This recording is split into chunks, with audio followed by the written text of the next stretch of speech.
All right, hell, we are live, kids. What's up? So, finishing off some French fries. Warsaw, what's up, brother? So, I wasn't really thinking about going live tonight, but I haven't done anything in the last couple days, so I figured, fuck it, we'll screw around for a little while. I'm gonna play a couple normal videos, and then I got one other video just to screw off. So, give it a couple minutes, see who else shows up, and then we're gonna start running and playing. And then, as usual, I'll post something in the stream where anybody can jump in if they want. We'll shoot shit. But just another one of those nights. Wilbur, what is up, my brother? Fire Otter, what is happening? Well, again, not a planned stream. This is just a hangout. This is just to goof off for a little while. I am going to hit this freaking Washington Post article about AR-15s. DLD, what is happening? What is up? DLD, dude, I'll post it in the stream, man. You can come in. What's up, Taco Syndicate? Mike McClune, my brother. What is happening? So, again, not a planned stream. This is a hangout. This is just to shoot the shit with you guys because, fuck, I miss all you guys. K-Hasket, what is happening? What else has hit me here? Something else is messing me. Fuck it, they can get bent right now. We're going to hang out and have a little fun. Let's see. Where are we going to go first? Let's do this. Let's do our normal intro here. Hey, boys. Look what I got here. Hey, where are the white women at? That shit never gets old. Let's rock this. Running the AK a little bit.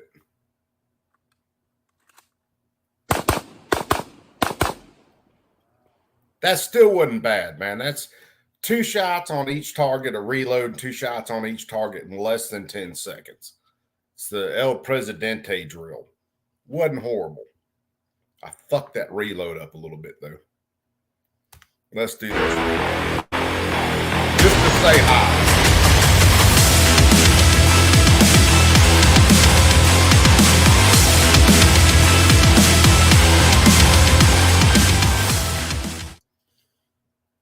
All right, now we're going to have a little fun.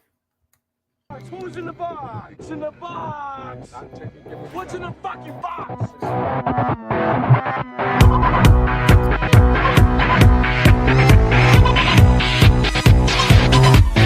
I'm never gonna live, never gonna give, never gonna die your way. Fuck, don't go away. Never gonna try, never wonder why, never gonna change. No, say it, what? Never understand, never give a damn, never see it through your eyes. Fuck you, no way. Never understand, never lend a hand, never see it through my eyes. There's a fire within.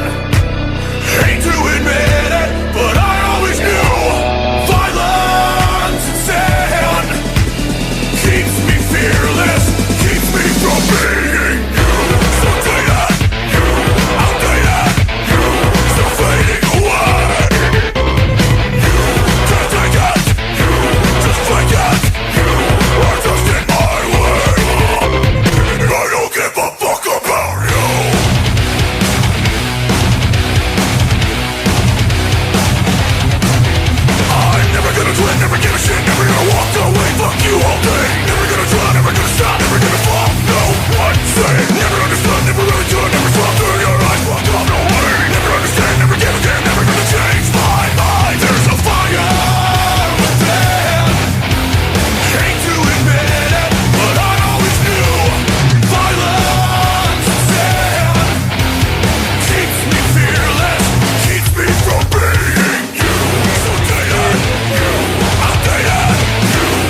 right.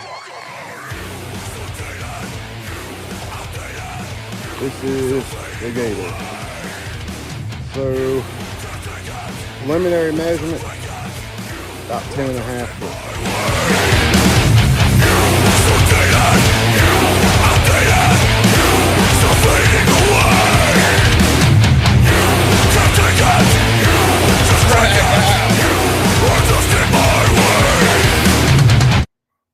Frag out. What is up?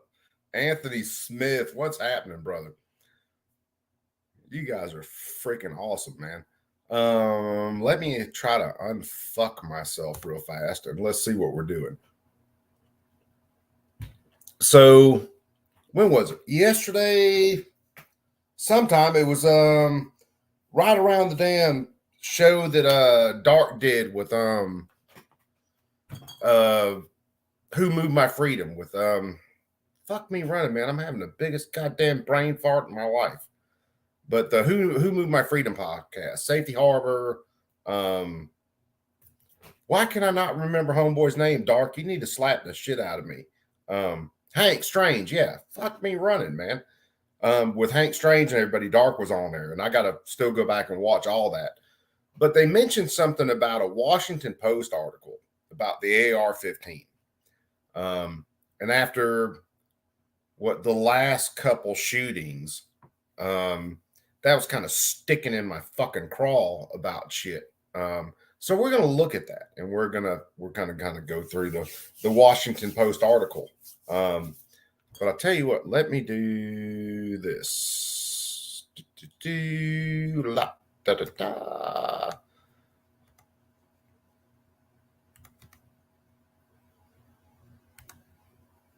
I don't need spell check on my own goddamn link, motherfucker. Well, I might. Not saying I don't. So I'm going to post this up here. So anybody can jump in if you want. If I don't see you backstage, give me a holler, raise a hand, slap me in the face, something like that, and jump in. Well, hell, I'll give anybody a chance to jump in for just a minute before we get in this article. And that'll give me time to get over here and do the shares and everything.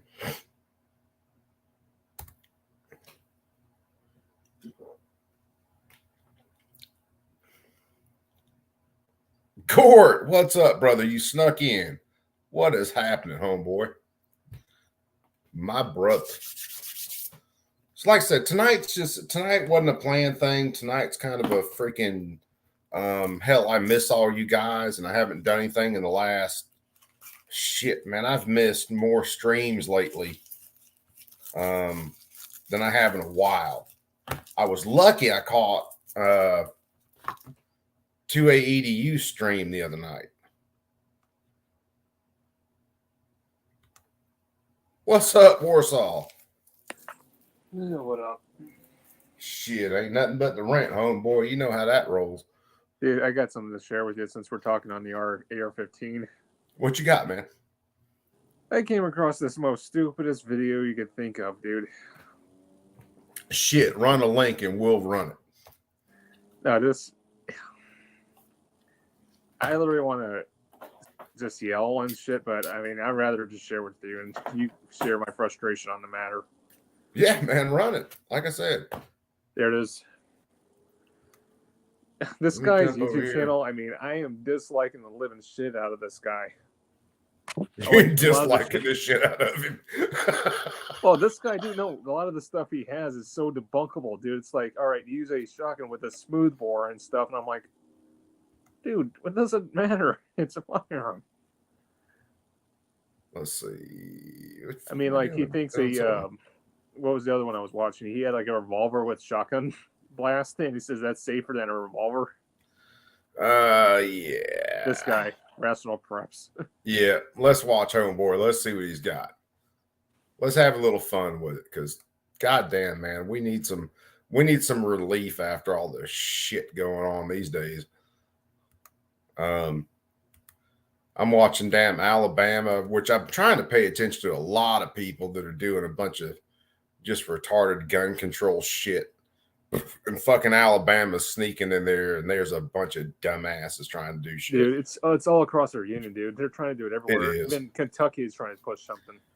Yeah, dude, I haven't seen Kentucky yet. I'll have to look that one up. But I know Washington State, I didn't get the chance to cover it, but Washington State got their assault weapons ban through the Senate and the House. Are you subscribed to Washington Gun Law? Huh? Washington Gun Law. Are you Yeah, subscribed to him? yeah. I try to keep up with him. Yeah, dude? Washington Gun Law is a freaking awesome channel. Yep. If anybody's not following Washington Gun Law, I'll have to try to pull their channel, and I'll post it in a little bit, man. If you're not watching them, you need to be watching them. All right, let's see this. Let's see what happens. American civilians love the AR-15. No wonder, it looks like the M16, the primary weapon of U.S. soldiers for half a century. Everybody hear this okay? But Give me a misplaced 5x5. confidence in this civilian gimmick gun can get Paul you killed. Revere, what's up, homeboy? You see, millions of folks did not buy this rifle because it is the best tool for their needs. No, they purchased their ARs because they fantasize about being soldiers themselves. For the soldier wannabe, the AR-15 is the perfect costume prop. It even shoots real army bullets. Oh, This my video fucking God. exposes the truth about the AR-15 and reveals the telltale clues of the soldier wannabe. To find out if you're a wannabe, Okay, hold on. We're 47 seconds into this, Warsaw, and I already want to slap the taste out of this motherfucker's mouth. keep score as you watch. There are 5 main categories where soldier wannabes reveal themselves. But before all that, here's your first wannabe clue. If you have ever posed in the bathroom mirror with your AR-15, there's a good chance you're a soldier wannabe. Does it count? Let's look at why the military went with the M16 in the first place. The rifle is constructed of plastic and stamped metal parts. This makes it cheap and mass producible, essential if you are equipping an entire army. The AR wasn't necessarily stamped metal parts. They were forgings, and then they were milled. You fucking dumbass. Of course, civilians never see this benefit. In fact, gun manufacturers rake in their biggest profits from wannabes so desperate to feel like real soldiers that they gladly pay top dollar for ARs. Second, the military wanted a weapon that was optimized for automatic suppressive fire. This high ammo use strategy was deemed critical for post-World War II infantry squad maneuvers and for pinning enemies in place so artillery or air support could destroy them. If you've never practiced live fire squad maneuvers and you don't have access to artillery or air support, score yourself a wannabe point. The military went with tiny, lightweight 22 caliber bullets. It was a difficult decision, but their big advantage was they offered controllable fire. Go back to that clip where it showed the 3 rifles. What's the last rifle you see there at the bottom? That's an M1 Garand that looks like at the bottom. See the idiocracy and the bureaucratic bullshit? All right, people always go after the AKs, the ARs, but they say, oh, it's a weapon of war. Okay, well, what about the rifles we've had since the Second World War, like the M1 Garand? Well, hold on, because we can do something real fast. Do I have... Hold on, I do. Hold on, give me just a sec.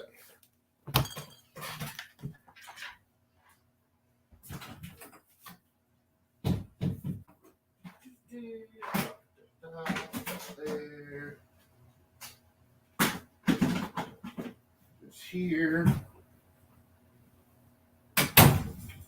Give me a sec. I haven't killed myself yet.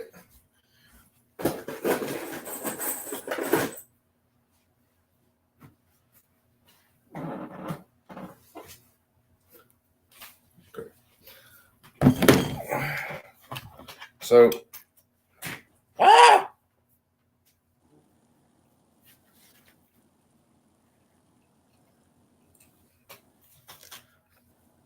just because, let me pull this up. Which time you're not playing live rounds? I'm not loading them. Okay, so M1 Garand, 30-06. Let me break around out of here. So 30-06 round. These are 180s, I think, versus a 223 5.56 round. Now, these are some exceptionally nasty little 5.56 rounds, these little Hornadies. There's some pretty mean little bullets. But yeah, for anybody wanting to think about the destructive force of a round, this 30-06 round coming out of this actual weapon of war, it's clear, is a hell of a lot more destructive than even this exceptionally nasty little polymer tip 5.56 round.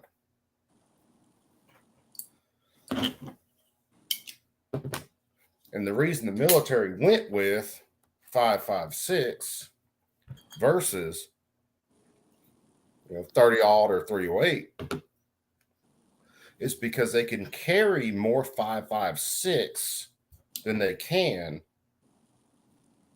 30-06. They can put more rounds in the air. These are not, especially your regular green tips, stuff like that, are not exceptionally deadly rounds. They tend to basically make pinholes in people straight through. The only reason the military went with the 5.56 round out of like a what 20 was it a 21 or a 22 inch barrel for the original M16? I believe it was a 20. Yeah, I think it was 20, something like that. There was so much speed that round was traveling so fast that when it did hit a liquid target, it did tend to tumble. Out of something like a 10 and a half, 18-inch barrel, 16-inch barrel, those rounds tend to go straight through shit. They don't tumble. They just punch straight through. They're a hell of a lot less destructive than a fucking 30 caliber damn 30-06 round. And, this whole concept thinking, well, we need to get rid of the magazine. All right, so what's next? You want to go after bolt action rifles? Newsflash: Second World War, we had the Enfield that was in England had the 303 British Enfield. You had a 03 Springfield, and you had the K98K Mauser. Yeah, you had the K98 Mauser, stuff like that. But see, this whole fucking stupid shit. One of the first actual school shootings was in Arkansas, and it was two kids with their hunting rifles standing off at a distance shooting kids when they were outside the building. I'll have to look up the exact time and everything on that. That was before Columbine. You think you can make a video on that? Because nobody knows about that.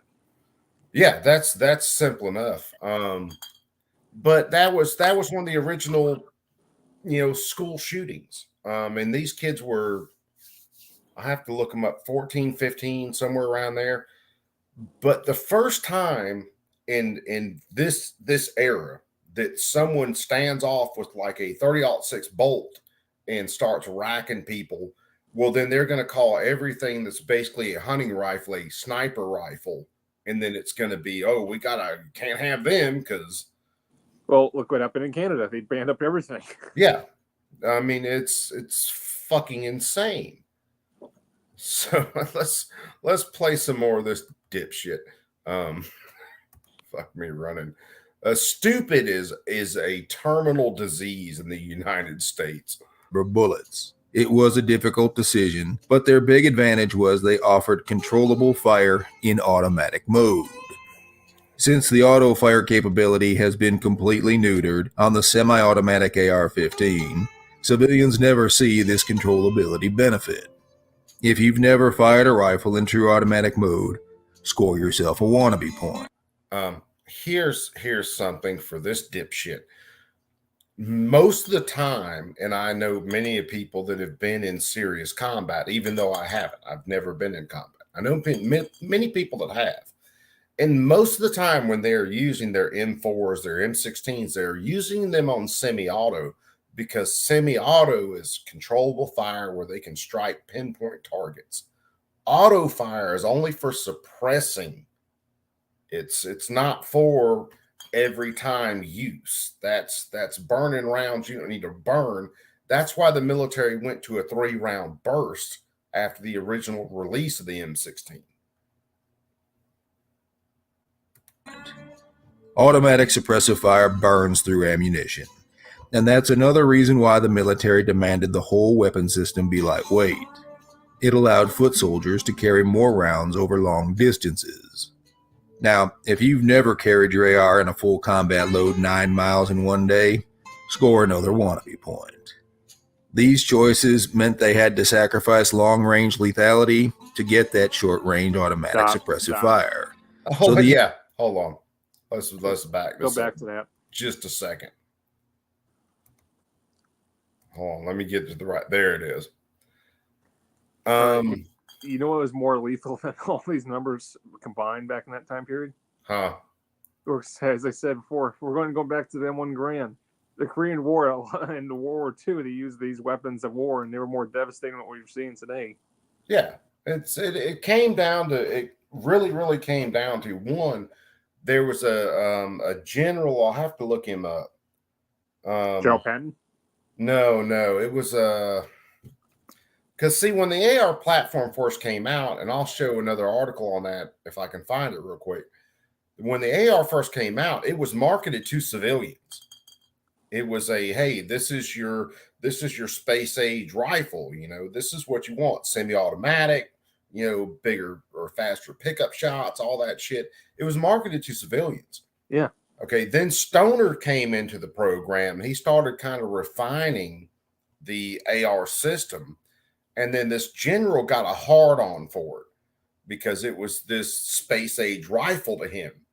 And he's the one who pushed it through military trials, even though really the U.S. should have went with the fucking FNFAL. They would have been better off. Mm-hmm. And dependability, lethality, all that. And can you imagine if we had taken on the FNFAL when we took on the M16, can you imagine the upgrades we would see on that rifle by now? Oh, funny thing you mentioned about the FAL. The Australian soldiers were actually using them in Vietnam, and they were using their barrels so hot, it actually, one of the soldiers actually hit a tree with it and it actually broke off, and he still kept shooting, and it was still going. Yeah. Dude, the FNFAL was it was a seriously proven battle rifle.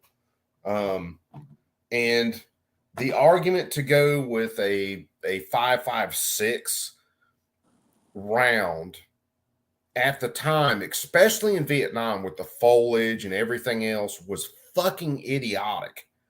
And that's another reason we're looking at the military right now wanting to go with the 6.8. It's a failed project. They're trying to get away from the 5.56 because the 5.56 soldiers are talking about hitting people 3-4 times and the motherfuckers walking away. That's why, they were trying to go the original ACR project was trying to go with the my damn light, there it is. The original ACR project was trying to, or was it the ACR? It was either the ACR or another one. They were trying to go with where they could swap real fast from a 5.56 to a 308 to be able to put down targets and keep them down. You're talking about the ACR Masada. Yeah. Yeah. Let's play some more of this dipshit. Sacrifice long-range lethality to get that short-range automatic suppressive fire. So the M16 was only required to be effective out to 400 meters. If you haven't engaged targets at 400 meters with your AR, score another wannabe point. The military has since learned that M16 rounds are really only reliably lethal out to 200 meters. Beyond that range, they lose too much velocity and don't consistently yaw fragment when they hit. This is the big gimmick the 5.56 round relies on. Said another way, when an AR-15 bullet slows to less than 2,500 feet per second, its wounding capability drops to about... Pause. Yep. they gotta stop using the imagery of the 5.56 or the 2.3. It's a fucking bullet. It's designed to fuck you up. If you Well, think that's no, hear me out. If that's your concern is that cartridge, you should see a comparison to the 308 or even any bigger cartridges out there right now. oh yeah, yeah. You take a 308, 30 aught, they're going to do way more damage. Or put a You 9 see- mil. Put a fucking 9 mil next to Yeah. it. The reason one of the reasons that the military went with a 5.56 round out of a 20-inch barrel, it was kind of a cheat because due to the Geneva Convention, you can't use fragmenting ammo, you can't use ammo that expands, all that shit, all that's outlawed. So the military, the U.S. military, when they went with a 5.56 out of that 20-inch barrel, it was meant to tumble and actually create a larger wound cavity. It was a cheat. It couldn't use expanding ammo, so they had to do something. And they found out that, out of a 20-inch barrel with a 68 grain projectile, I think it's 68, that round would tumble at, once it reached velocity and hit a liquid target. The Russians with their 5.45s did pretty much kind of the same thing, but the 5.45 rounds, if I'm remembering right, almost had like a collapse zone built into them, kind of a void. So when they hit a target, it would freaking crumple and then tumble out. Yep. And it was, like I said, it's all cheats on the Geneva Convention. They couldn't use expanding ammo. They can't use expanding or ammo that fragments. So they figured out a way to make it tumble. Yep. That of a 22 caliber plinking rifle. More on this problem later. There is a horrifying real-world example of the AR's non-lethality. The cowardly 2017 Las Vegas mass shooter hit 480 people with bullets fired at long range from an AR. He didn't hit 480 fucking people. And also, there's a whole bunch of shady shit going on with that incident in Vegas. Plus, dude, yeah. There's what was it? Legal in America was actually just announced that the DOJ doesn't even know what the hell he was using. Dude, there was a story right then, and it's one of those things that it was kind of I pushed kind of in the back of my mind at the time. And the story is this dude was kind of like an arms dealer. And what happened was he was selling arms to some people, and I can't remember the whole thing back then. And the deal went south. They shot him, busted the window, and started cracking off a saw out of the window. But dude didn't hit 480 people. He hit way less than that. You had injuries like twisted ankles, freaking scraped wounds, elbows, flesh wounds, all kinds of wounds that were outside of getting shot with that. Fucking liar. Jesus Christ, I hate. But here's the thing too. I think if it was not a saw, I was thinking the other option, because Unlegally Armed America said that the BATF was asking the on defense, did he alter the rifle or anything? And first thing that came to mind was like lightning link. It's either lightning link or it's one of those 3D printed sears. Yeah, it very well could have been just a standard AR with a full auto bolt carrier and modified like that. Or that, or the guys actually who were there with the guy they presume did the shooting. He might have had a guy that brought in with another full auto lower and just swapped out the upper with the lower. Yeah, that's possible too. The only reason that I kind of hang in there with that theory that he was dealing arms and the shit went south and someone poked a damn saw out there is a lot of guys that I know that have served in combat. When this happened, I had a bunch of guys tell me, dude, that was a fucking saw. That was not, some bump stock, what the fuck ever. That was a goddamn saw. Yep. And these are guys that have heard it in combat, in urban combat. They've heard the echoes. They've heard how the sound distorts and everything. So it should, let's put it this way. I believe them a whole lot more than I believe the fucking government. Well, and the thing is too about the whole incident, the footage is missing in that room. The SWAT teams out there and as well as law enforcement were literally looking for the footage of that room, and they can't find anything. Yeah, there are so many holes in that whole event that I guarantee we will never hear explained. And it just went away after the first 2 weeks. It was like, oh, that shit never happened. Oh, and guess what was going on during that time? The what was it, the Hearing Protection Act? Yeah. Weird timing. Fortunately, 422 of those good folks survived. Looked at through the cold lens of combat effectiveness, though, that means, thank God, his AR was only lethal for 12% of targets hit.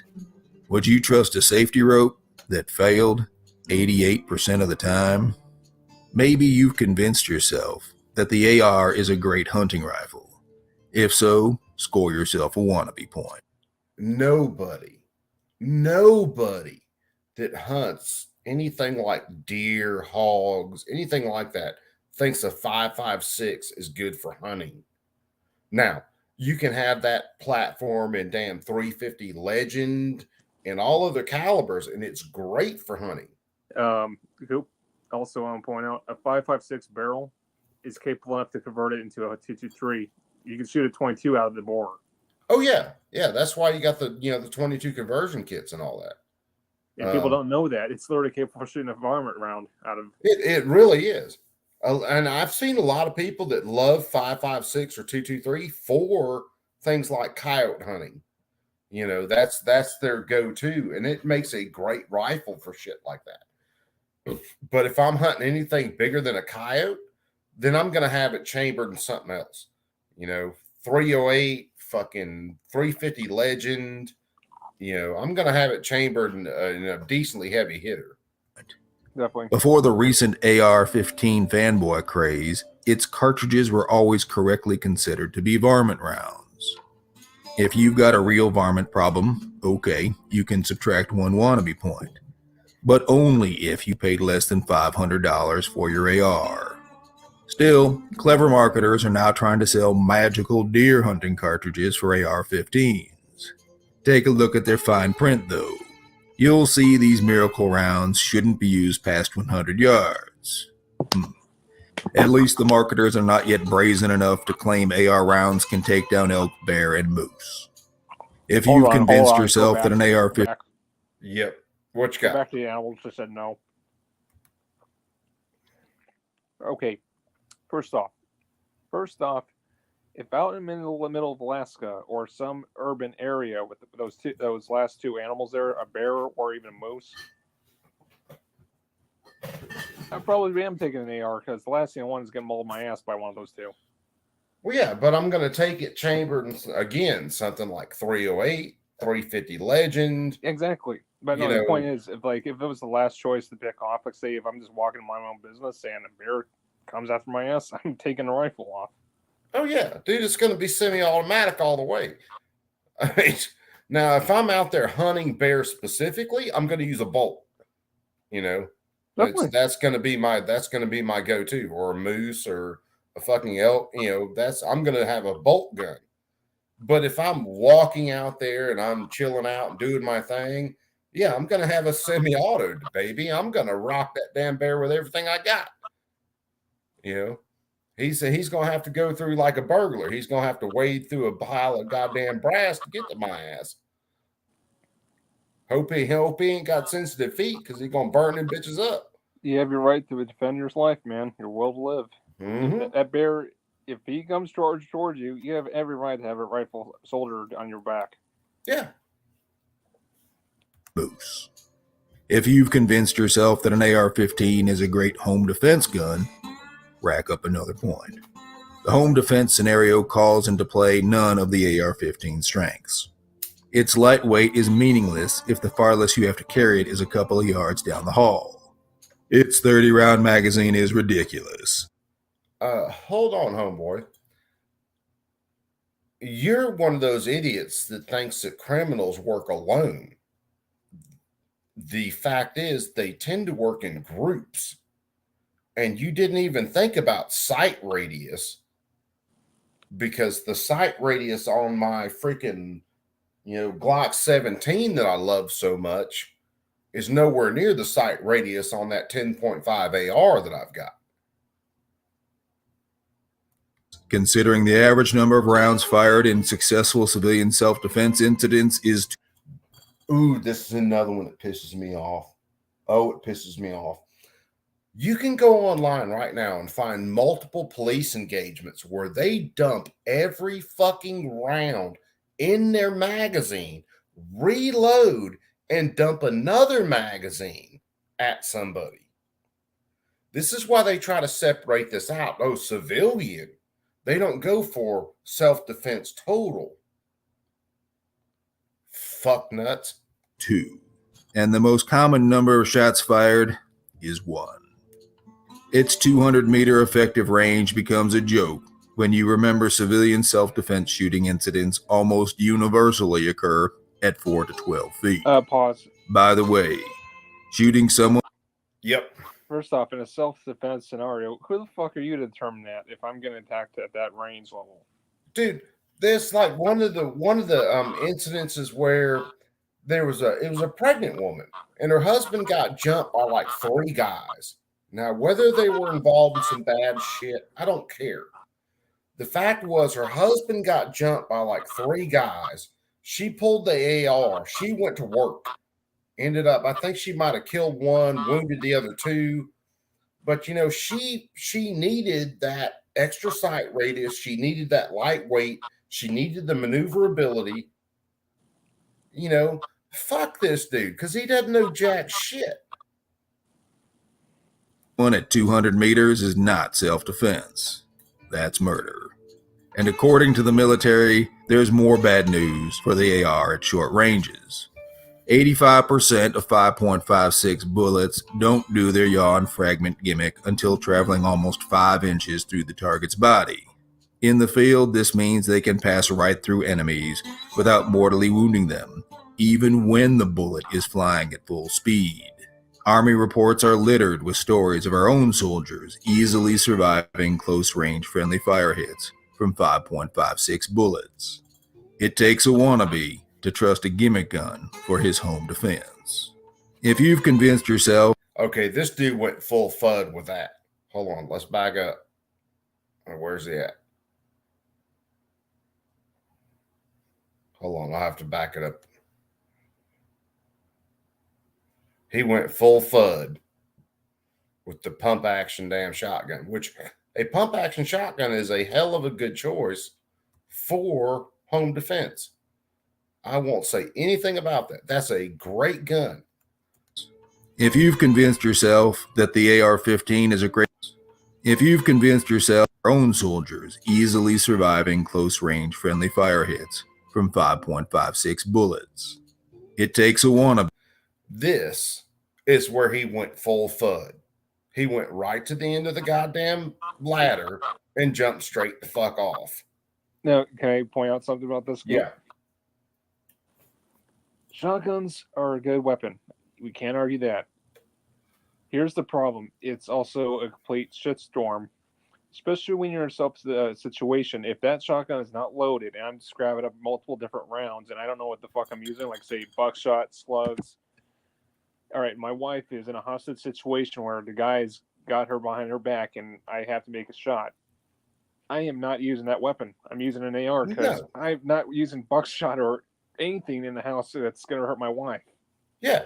If you're looking for something that is surgical, where you can hit a pinpoint target, you want a decently long sight radius, 10.5. I'll say 10.5 or better, because my AR is 10.5. And it's got a great sight radius. It's nice and maneuverable. I can hit pinpoint targets with it when I need to. But yeah, if someone's on the other side of my wife or they have my wife, I'm not using a fucking shotgun with goddamn buckshot or a fucking slug. We're talking like my wife or say our loved one. They're up to demanding me. I'm risking their life in a matter of seconds, and I got to make a dead shot on the enemy's head target. Yeah. We're talking seconds. It's like I said, this dude went full FUD right here. This is where you can completely fuck him off. At this point, be to trust a gimmick gun for his home defense. If you've convinced yourself that the AR-15 is a great gun for preppers, score yourself another point. It's not a great hunting tool or a home defense tool. It's not reliably lethal at over What a 200 crock of meters, shit and all of that. and it can't be Yep. concealed. Just what is a serious prepper going to do with a gun as limited as that? Okay, so he just proved the perfect point that pistol braces and short-barreled rifles and shit like that being controlled by the ATF is all bullshit. He proved that right there. If you said assault an enemy, score another point. First, a rational prepper would work very hard to avoid anything so stupid and dangerous. Second, why are you making enemies when you should be building alliances? The biggest problem with the AR as a prepper gun is simple logic. By definition, an SHTF situation is a resource-constrained scenario. The whole idea behind the AR is high resource use suppressive fire. It is a gun built to burn through ammo. If that was the case, then why was it the same way when you had semi-automatic M1 Grants and bolt-action rifles that were used in the First and Second World War? Here's the thing. In a shit hits the fan scenario, the AR is one of the most popular rifles in the United States right now. There are millions of them. And for every million of those rifles, there's at least 100 rounds. If not, someone like me who has at least 1,000 rounds, and I'm running on the low end, laying around. So it is a great shit hits the fan rifle because there's going to be plenty of ammunition for the motherfucker laying around. Fuck nuts. That's the opposite of what you want. The smartest SHTF strategy would involve tactics and weapons that use small amounts of ammo. Finally, we come to the AR-15 militia boys, the biggest fools of the bunch. If you plan to use your AR-15 to fight all enemies, foreign and domestic, score yourself a big wannabe point. The first problem with choosing an AR for militia action is that you're trying to play an automatic fire game with a semi-automatic gun. In addition to auto-fire rifles, grenades, and heavy weapons, all modern armies also carry belt-fed machine guns. If you've never maneuvered under direct automatic fire, score another point.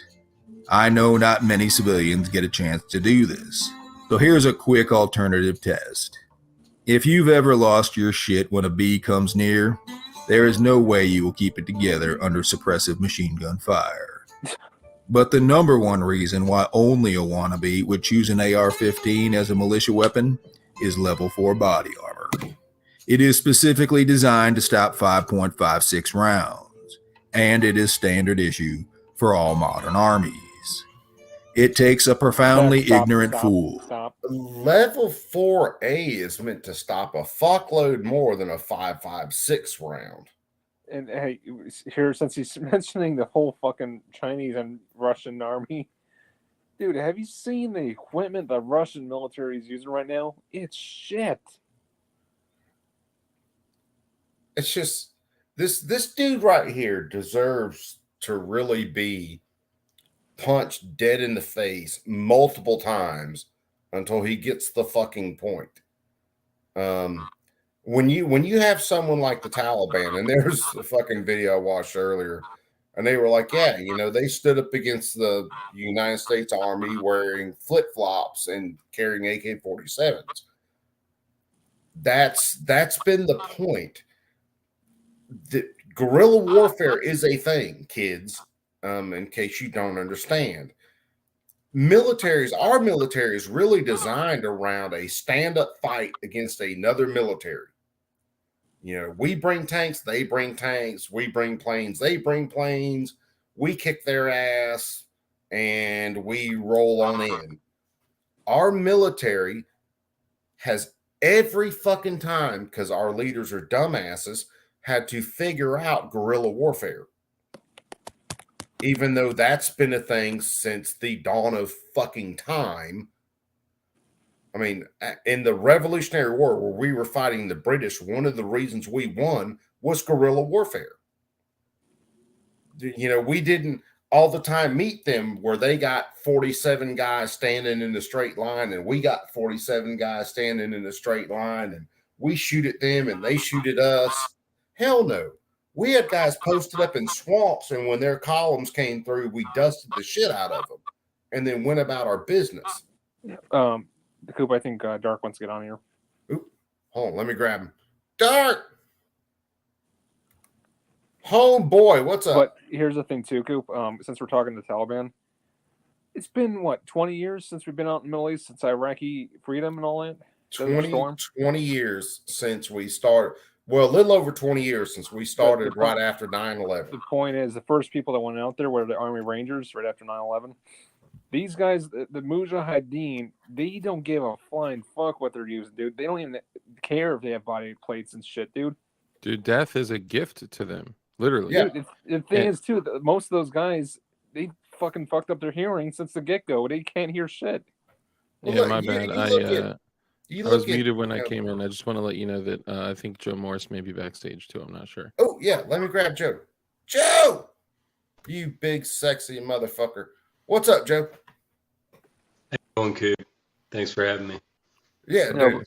I'd but have no, you, you know, but you're too far away. I mean, I'm just saying. Far away from you, I guess. That's positive. That's No, but I mean, let's all make agreement. The Mujahideen, or which are known as the Taliban now, they don't give a flying fuck what they use and what they do to their bodies, dude. They just will fucking kill people if they wanted to.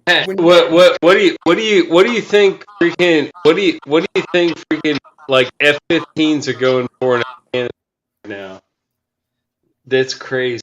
There's so much.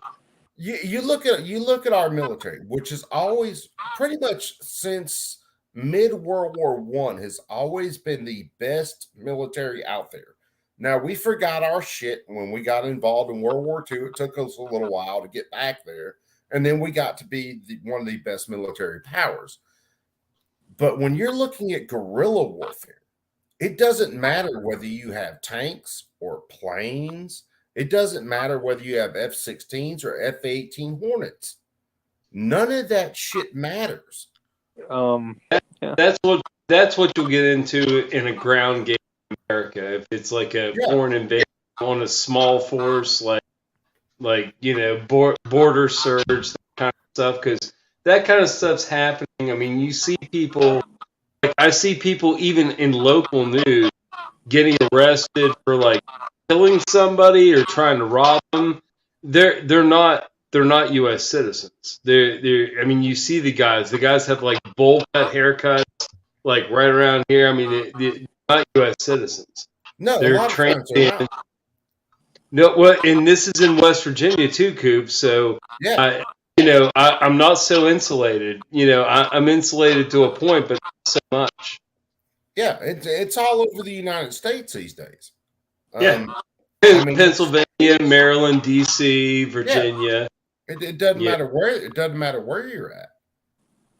But when it comes down to it, talking about this overall scheme, well, hey, we get into this shit, and Joe Biden's America. We get into it with our own government. One, I can tell you this: after a little over a decade working with veterans and active duty military, I will tell you this. The 80% of the door kickers, the guys who are actually doing the fighting, when they tell them, hey, we're going to go to war on American soil, they're going to grab their gear and they're going to be like, fuck you. Thanks for that goddamn Abrams, motherfucker. They're going to go back to their house and they're going to sit with their family and wait for their own door to be kicked in. Yeah. A second Civil War is hard to fathom, but that would be, the absolute optimum freaking mentality for, if it would happen. That's not the problem is that's people think, oh, it's a civil war. Well, this is not what it's going to be leading to, like two conflicts. Yeah, it's gonna be early on, there's going to be accountability. You're going to be reluctant to accountability. it's not just that; it's a balkanization of the states. Look what happened to Yugoslavia. That didn't go well. Well, yeah, there's going to be a split. I mean, which I'm seriously to the point now, and I'm one of the guys I used to, believe in the vote. I used to believe in, the voice of the people, and now I'm to the point. I'm like, fuck it, man. We need a divorce. Let's let states like Alabama, Georgia, whoever else wants to come with us, and let's just move over here. And all you Democrat motherfuckers, y'all just move over to California, Washington State, Oregon. That's it. I mean, get rid of the soul suckers. I mean, you want to do your thing, but I'm not going to pay for it. You do your own thing. We'll just congregate amongst our 3-state union, and we'll prosper, and you guys will suck and die because you don't prosper. Yeah. I mean, the reality is that a marriage only ends one of two ways, right? It ends with a divorce, or it ends with death. I think the second option it's going to lead to is the Roman Empire way. Yeah, man, I hope not. It may eat itself. I do want to go back really quickly, even though this is a dope topic that I love discussing. Yeah, dark run with whatever you want to run with, brother. I appreciate that. First off, it feels good to be on YouTube, being banned again. Dude, what did you get hit for this time? I didn't see Saturday, so I wondered. Yeah, I've been banned. I've missed, I don't even know how many streams at this point. You know what they said I did? Huh? They said that I was promoting dangerous and harmful conspiracy theories, and that I was glorifying and inciting violence. Which stream was that about? I told you not to go blackface, dude. Yeah. This was the PSA debrief. So that was that? Yeah, this wasn't the PSA stream. The stream with the guys from Palmetto State Armory, it was totally fine apparently. Well, yeah, I was there for the after on that too. Yes. So the after, funny enough, I think it was something that Flying Rich said. I definitely don't want to say. I mean, look, there's no way they're gonna let me back, right? Like if you guys are curious, like the video is available still on Utreon. It's there. It is the PSA. It says dark PSA debrief, but it's a little over 2 hours. But if you want to hear what it was, it was something that Rich said. But I mean, we said a lot of stuff. We talked about how the government and big tech are working together hand in hand. We talked about some stuff about YouTube that wasn't really public information yet. And then we talked about, the programming of us, the youth. I did say, of course, that your government hates you and wants you dead.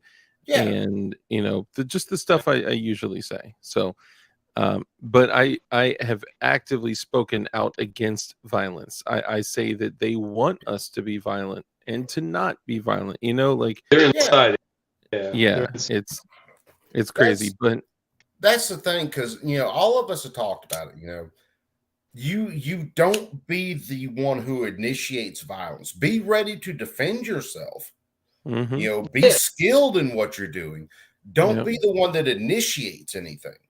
Yeah, you're not the one that they want to incite, but you are the most level-headed, so that when they try to incite, you resist it, because I don't want to turn that. I don't want to flip the switch. I don't want to do that because you're pushing too hard, and it just gets it's progressive. It happens. Yeah, flipping that switch is the last thing you want to do. That's the last option. Yeah, but you need to be skilled and ready for it. But that's the last thing you want to do. It's our responsibility. It is our responsibility to be dangerous men that are also caring, loving, and compassionate. Yeah. Right. Like that's what a true man is. A man that is loving, caring, compassionate, that will decapitate you in 2 seconds flat if they need to. Absolutely. Now, really quickly, and I love all you guys for the support, and thank you. You guys are awesome. But I do want to hit a couple things that this guy said. So first off, you can drop any statistic that you want about how many bullets are typically fired in whatever situation. If I'm carrying something for self-preservation, I want all the bullets. Yeah. You know, like there's no reason to limit yourself on capacity. Any argument that's like, well, you only need a 5-shot revolver because, dude, you're gonna find yourself in possibly so let's just say if you ever found yourself in, I don't know, a mass tragic event and you were the one that could have stopped it, and you run through your 5 rounds in your J frame or your 7 rounds in your little 380, what are you gonna do? You know? So again, run to the beer cooler and hide. I want way more rounds than my attacker has. Yeah. Because I think because I mean as far as rules of engagement with the police are mag dump, right? I mean they dump a 19 in a motherfucker. If he doesn't surrender or if he freaking flags him, they dump a 19 into him. So what's that? What, 15 rounds, 17 rounds? They probably 15 to 15 to 17, bam, right in him. If he's a good guy, he's going to get at least 12 of those landing. And the guy's going to be Swiss cheese. He's on the ground. They're going to like fake it, like CPR, thing, whatever. And then they're going to call. They're still active. A lot of times they reanimate. A lot of times they're still active. You know, it's one of the biggest things about it is look, if I'm going about my normal day and a tragic event happens, someone starts shooting, okay? They pick the time. They're ready for that shit. So I can automatically fucking probably kill or not kill. I can probably throw off the first 5 shots. Those are going to be fuck you shots. Automatically. Yeah, they're going to be noisemakers. Yeah, I'm going to be shaking and I'm going to be trying to get myself in order. And then after that, maybe I calm down and then I'm ready to actually engage. Because my stress level goes from 0 to fucking 1,000, you know? I was carrying light today. I wasn't walking tall. I was walking short. I was carrying my Inox freaking Bobcat 21A 22 long rifle. Nice. And, cool. Yeah. Oh well, it's short season, so I had some shorts on. I threw a belt on in my holster. It just right. So I went out with that for the day for about 3 hours and came back, and I felt very, very underpowered the whole time.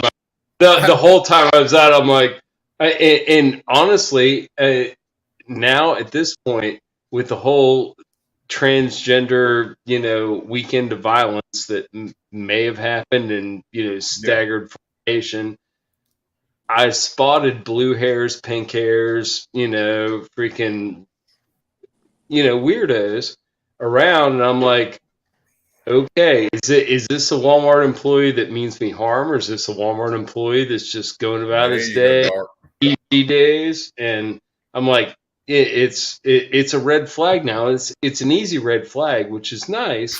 Now unfortunately, they branded themselves as hostile.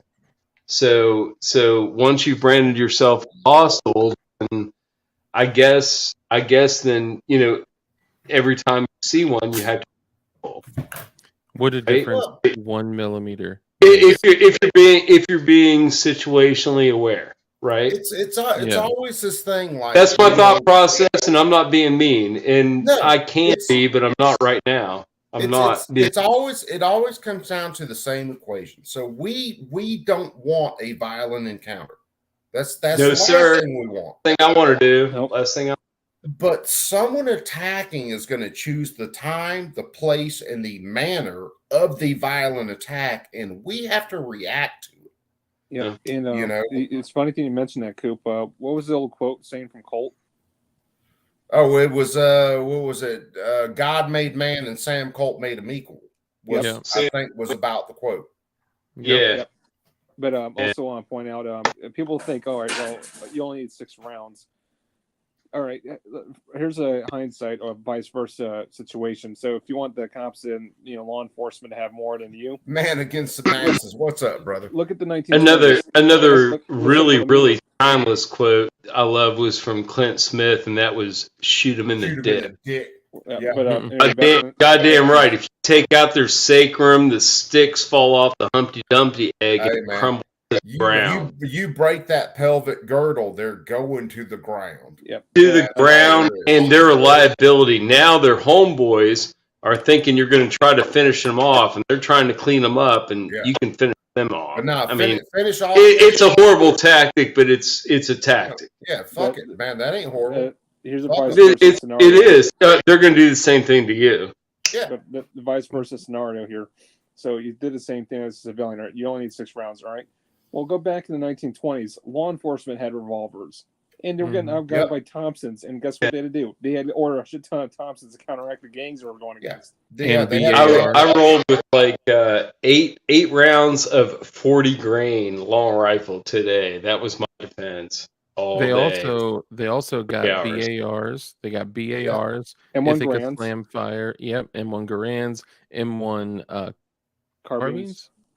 Yeah, yeah, 30 cals, trench guns. The Ithaca Slam Fire shotguns. Yep, they needed to have, because they knew that violence of action was a thing. The other thing I need to hit on in Warsaw. Sorry, I'll give it back to you real quick. I just want to add that he also said, 5.56 is so ineffective that almost all green on greens end in the soldier living. Let me just say that more than 80% of single shot torso victims live, regardless of handgun, long gun, whatever. More than 80%. Also, Vanessa Kitty asked about. Hey, what's up? Yeah, I didn't see Vanessa come in. What's up, chick? If it's below the rib, like below the ribs and misses the spleen, mostly. Yeah. It's just, obviously there's a lot of variables with that, but nowadays with medical advances, we're much better off nowadays. But I wanted to say really quickly, Vanessa Kitty asked about carrying a revolver and reloads. Usually, if I'm rocking a revolver, I'm gonna have my loaded handgun or a loaded revolver, 2 speed strips, and then 2 speed loaders. When I'm rocking a revolver, and I still feel wildly outgunned, and I'm pretty quick with reloading a wheel gun. I like to, not Jerry Miculek quick, but pretty quick. No one's that quick. Yeah, I just got a very nice speed loader for a 22 Magnum 8-shot. It's meant for a Smith & Wesson, but it fits my Taurus 942 Magnum. Nice. Fit that H&R. Hold on. 5 shots. It's an 8-shot. It's not enough. This is why practicing your draw to first shot thousands and thousands and thousands of times and timing it is so important. Also, you mentioned a very important number. You said 22. I just want to add, I'm not going to say which 10 millimeter I got, but damn, 22 rounds. Sorry. Well, this is why I tell people, and the only reason I tell people this is because I heard this from people who know it, is if you're going to put your gun on every day, like I do, when I get dressed in the morning, pants, the wallet, keys, gun goes on. If you're going to do that, point to a place in your house where it's safe and get a draw stroke or 2 in real fast. Always holster safety.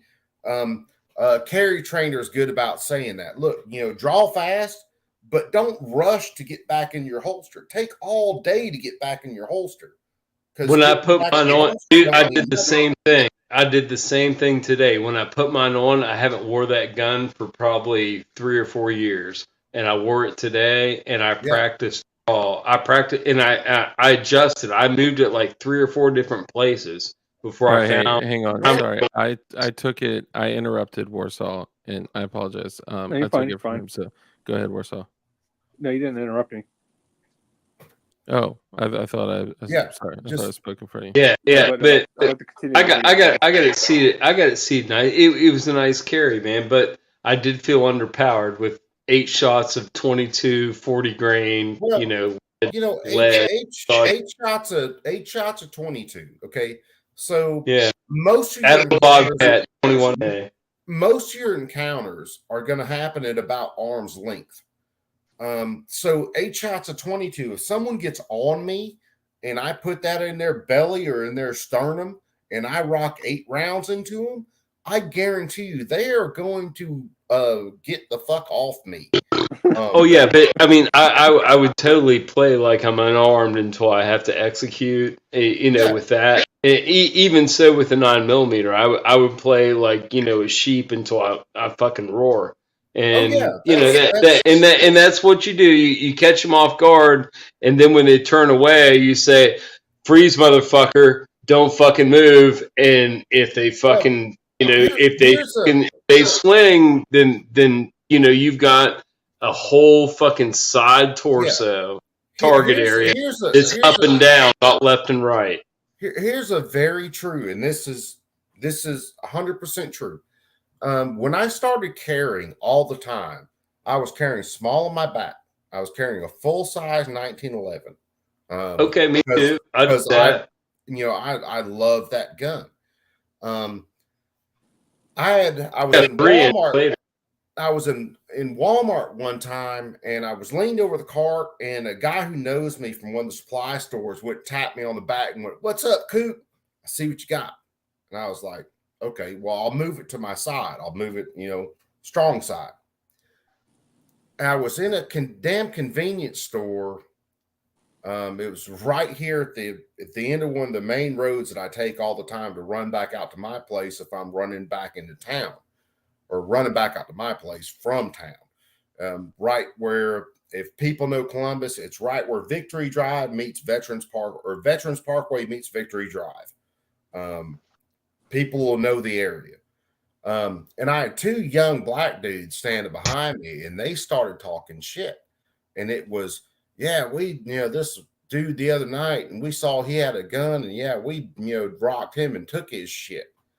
And I just, turned around because they're talking obviously loud enough where I can hear them. So I just turned around and acknowledged him, was like, okay, we can do this if you want.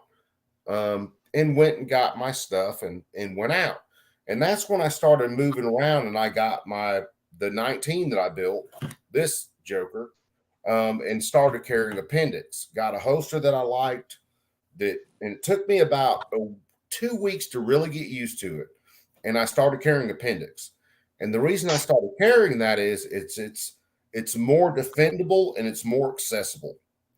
So if someone did try to reach around me like those assholes were talking in the store that night, they could easily got to my strong side. But if they try to come all the way around me, well, then I've got a little bit more maneuverability. I've got more control that way. That's the reason that I started carrying appendix, because nobody ever knew I had it, like, unless it was just like people that I was around that I had it. But that was key when we were in high school and then even on to college. I think I got legal at 25. I started carrying legal. I'll say, and I won't get into the whole thing, but like today, I got to work, and I'm, by the time I drop my daughter off, I get to work on Mondays and Wednesdays. I'm normally there about fucking an hour early, at least. And I'll sit out in the car, I listen to a book, I chill out. Well, one of my suppliers got there, and had to offload a bunch of gases and offload some metal. And I was still carrying. And so, I don't think nothing about it. I just get out, I grab the forklift, I unload the materials, I help him move bottles, and me and him are shooting the shit the whole time. Because I guess you got to worry about it around compressed. Yeah. He's a 2A guy too. So me and him are talking about, the pistol brace rule and all this shit. But we get all the bottles unloaded, get them in place, and me and him are standing there talking, and we got to talking about carrying. And I was like, "Yeah, dude," I lifted up, and I'm like, "Yeah, I've got my 19 on me right now." I said, "This is what I carry all the time. This is my deal," And he was talking about his belt, his he was wearing this kind of expandable belt, and I was trying to tell him, look at core belts because the buckles are good. They're better than who was that first one I got?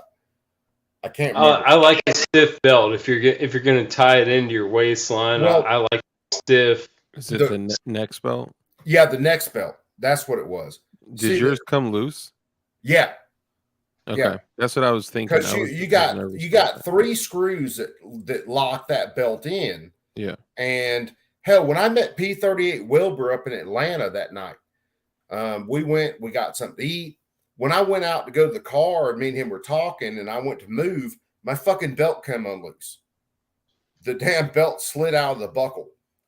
So I'm out there talking to P38, and I'm having to, fucking take the screws out of my belt or the buckle, slide it back in, try to tighten them back up. The core belt has a damn clasp that comes over with like teeth on it. When you fold it over, it locks the belt in, and then you do the screws. So it holds the belt better.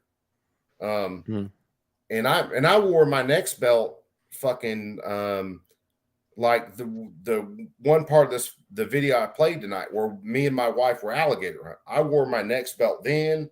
I wore my next belt when I was doing some concrete work here at the house, toting around, 80-pound bags of concrete and shit. And then all of a sudden I get up there with P38 where I get up there with Wilbur and belt comes out.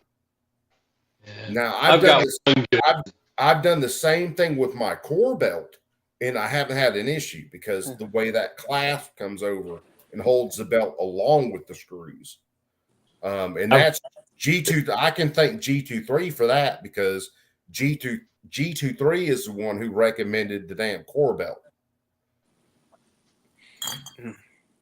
My best pistol belts are leather, but and they don't always work with everything. But mine, I need to get better, like nylon reinforced. Yeah, like Vanessa I need to get at least one. I've got a big fat Chinese pistol belt, but that's not suitable for anything. Drop leg. These next belts and stuff, you can get a good looking. It's the outer ring of it is leather. You can get a good looking leather belt. I'm good with nylon. Because I've got good leather. I've got like a locally done leather belt for like Western stuff, and then I've got another one that's like I can string on a pancake or something to. Yeah. And then I've got another one that's like a straight belt I use for my pants. But then sometimes I could throw on like a clip. I could do it. You know what I mean? It's stiff enough and it works good. If you're in a dress atmosphere, I'll do a clip holster instead of like what I usually carry if I'm in a funeral or a wedding or something like that where everybody's dressed up. I'll dress up a little different. I'll show this one real quick because this one. So I got this holster when I got all the stuff from Rocky Brass to build my 19. Because I got basically everything from them. So I hated plastic clips because I had a couple of We the People holsters that I loved, but the damn plastic clips kept breaking. So it's a different type of plastic, and you've got the two actual lugs on it. Go around. This right here is freaking locked into a belt loop. Well, this is inside the waistband. So this slides inside the waistband, and those two claws basically go around your belt. I usually try to lock it into a belt loop, and then I slide it an inch or two here or there, and then cock it or whatever. I usually lock it into a belt loop on the belt. Yeah, I try, like with the next belts and everything, with the way that the buckle actually ratchets. So I'll ratchet it in to where I've got about, 4 fingers worth of room in the front, and then I'll slide my gun in, and then it locks on the belt. And it's been absolutely solid. And I was one. I never thought, hey, carry belts. I never thought about that. I was like, fuck it. It works. It works. It's better. Yeah. It's better than trying to find the best belt you can find from Walmart that'll work with your. It really is. Yeah, you need a gun belt. You need a load bearing gun belt. Yeah. It makes a difference. It makes a difference. A good belt, stiff reinforced belt makes a big. And that's like I said, that's coming from someone I never. I wore leather belts and shit before, and I thought, oh, those are good enough, and yeah, they'll work. Yeah, that's why I carry out the race, but you're sagging. Your rig's sagging off your right side. Especially if you look at my leather belts on like a hot day where I was doing stuff and carrying, you can see that belt droop and then come back up and catch. They warp. Yeah, that affects your draw if you're trying to do serious shit. That definitely affects your draw. It's more than just draw. It affects you if you're trying to carry it. If you're trying to carry it, that's the main thing. It affects your comfort because you're sitting there. Seatbelt and everything like that in the car. It'll drive you up the damn wall. Yeah, they're definitely not designed to carry a gun. Can we continue the video? Yeah. Hold on. I hate to talk more about holsters and stuff. I hate to do that, but I'd like to show you something else too. Yeah, let's finish this one, then we'll do the second one you sent me, and now I'm gonna hit the rest of them real fast. To choose a weapon that can't even penetrate the armor of his enemy. Screen share. If you believe you are the chosen one that can defeat level 4 body armor with your AR-15, score another wannabe point. Even the U.S. Army is not that dumb. They are ditching the 5.56 round and the AR-15 platform. That's right. The military is done with the gimmicks, the problems, and the lack of real power. I will let the top brass explain. The 5.56 round simply does not have the mass to penetrate the body armor worn by the enemy. The American soldier needs a weapon that is effective against protected targets, and they also have to have a deadly effect at long ranges. I'm not going to ask what your wannabe score is. The truth is, there's nothing wrong with dreaming about being a real soldier. So if you have the balls to admit you bought your AR-15 for fantasy fulfillment reasons, you have my respect. But if you still insist you bought this gimmick gun for some kind of serious purpose, all I can say is that if things ever get really real, your wannabe obsession with this neutered and obsolete costume prop is very likely to get you killed. I bet he wouldn't want to be on the business end of one of those. What a load of crocus shit. Total crocus shit. Yeah, I forgot the screen share, buddy. Oh, did I? Damn it. It's all your fault, Wolsar. I mean, you didn't want to have to go to the restroom. Did we at least hear the audio? We heard his bullshit attempt at a closing. Okay. So as long as we heard that, we're cool. Look, I got the other one here. Yeah, I'm fixing to share it. The fact that someone in our community, in the gun community, the 2E community, whatever, the fact that somebody is putting this information out saying that your AR-15 or your whatever, your 5.56 AR platform rifle is stupid, obsolete, useless, and a costume prop, bro. You got to understand that we have been fighting a war for 2 decades with dudes with Mosins and AKs, with freaking flat tire flip-flops, like you said earlier, right? Like, it doesn't matter. The purpose is annoying. If you end up in a ground war like that, it's to annoy, distract, subvert.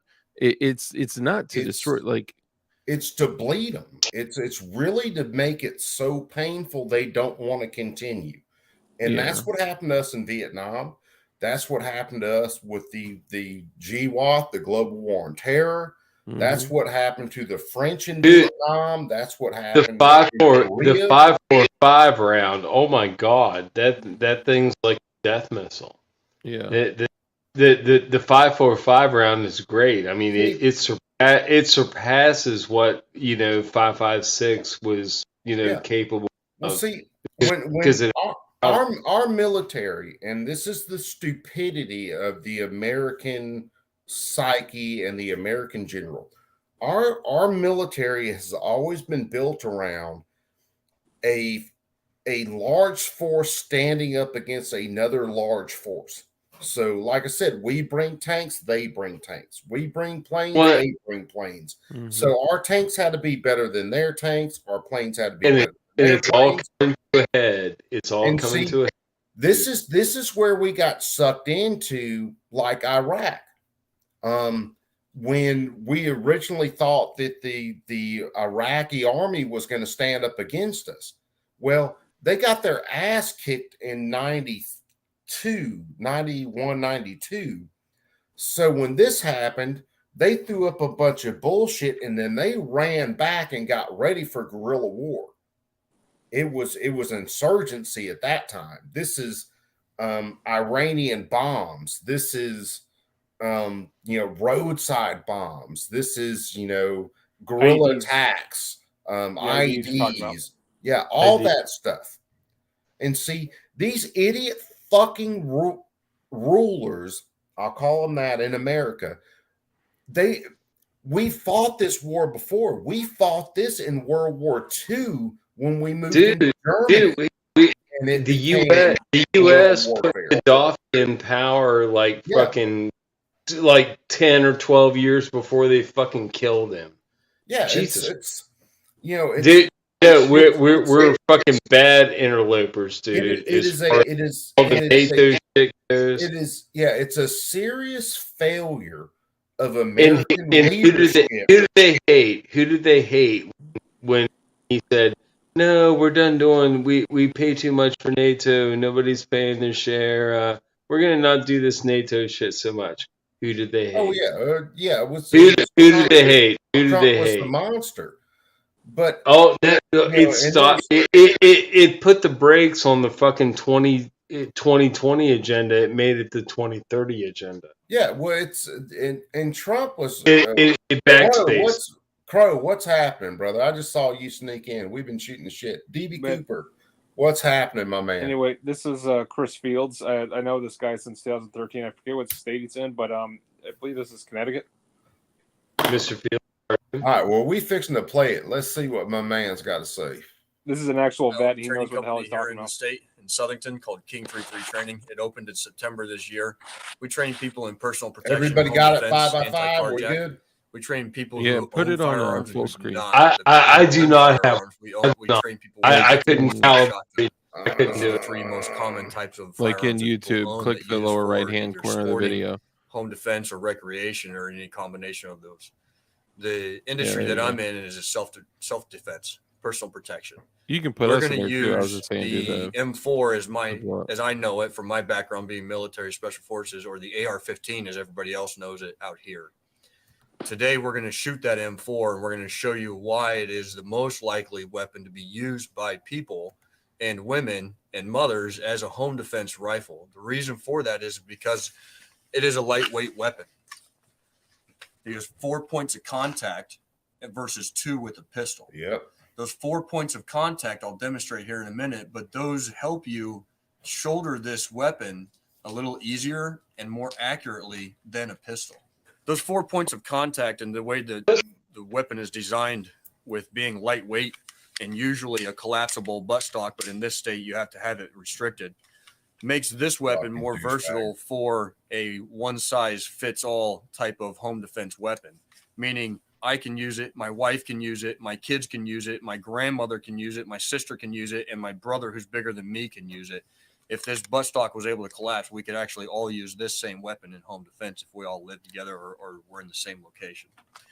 The 4 points of contact that I was talking to you about earlier are the buttstock in your shoulder, the pistol grip for your firing hand, the support hand going on the stock, the foregrip, and your cheek stock well. Your face is actually going to lay behind the sights.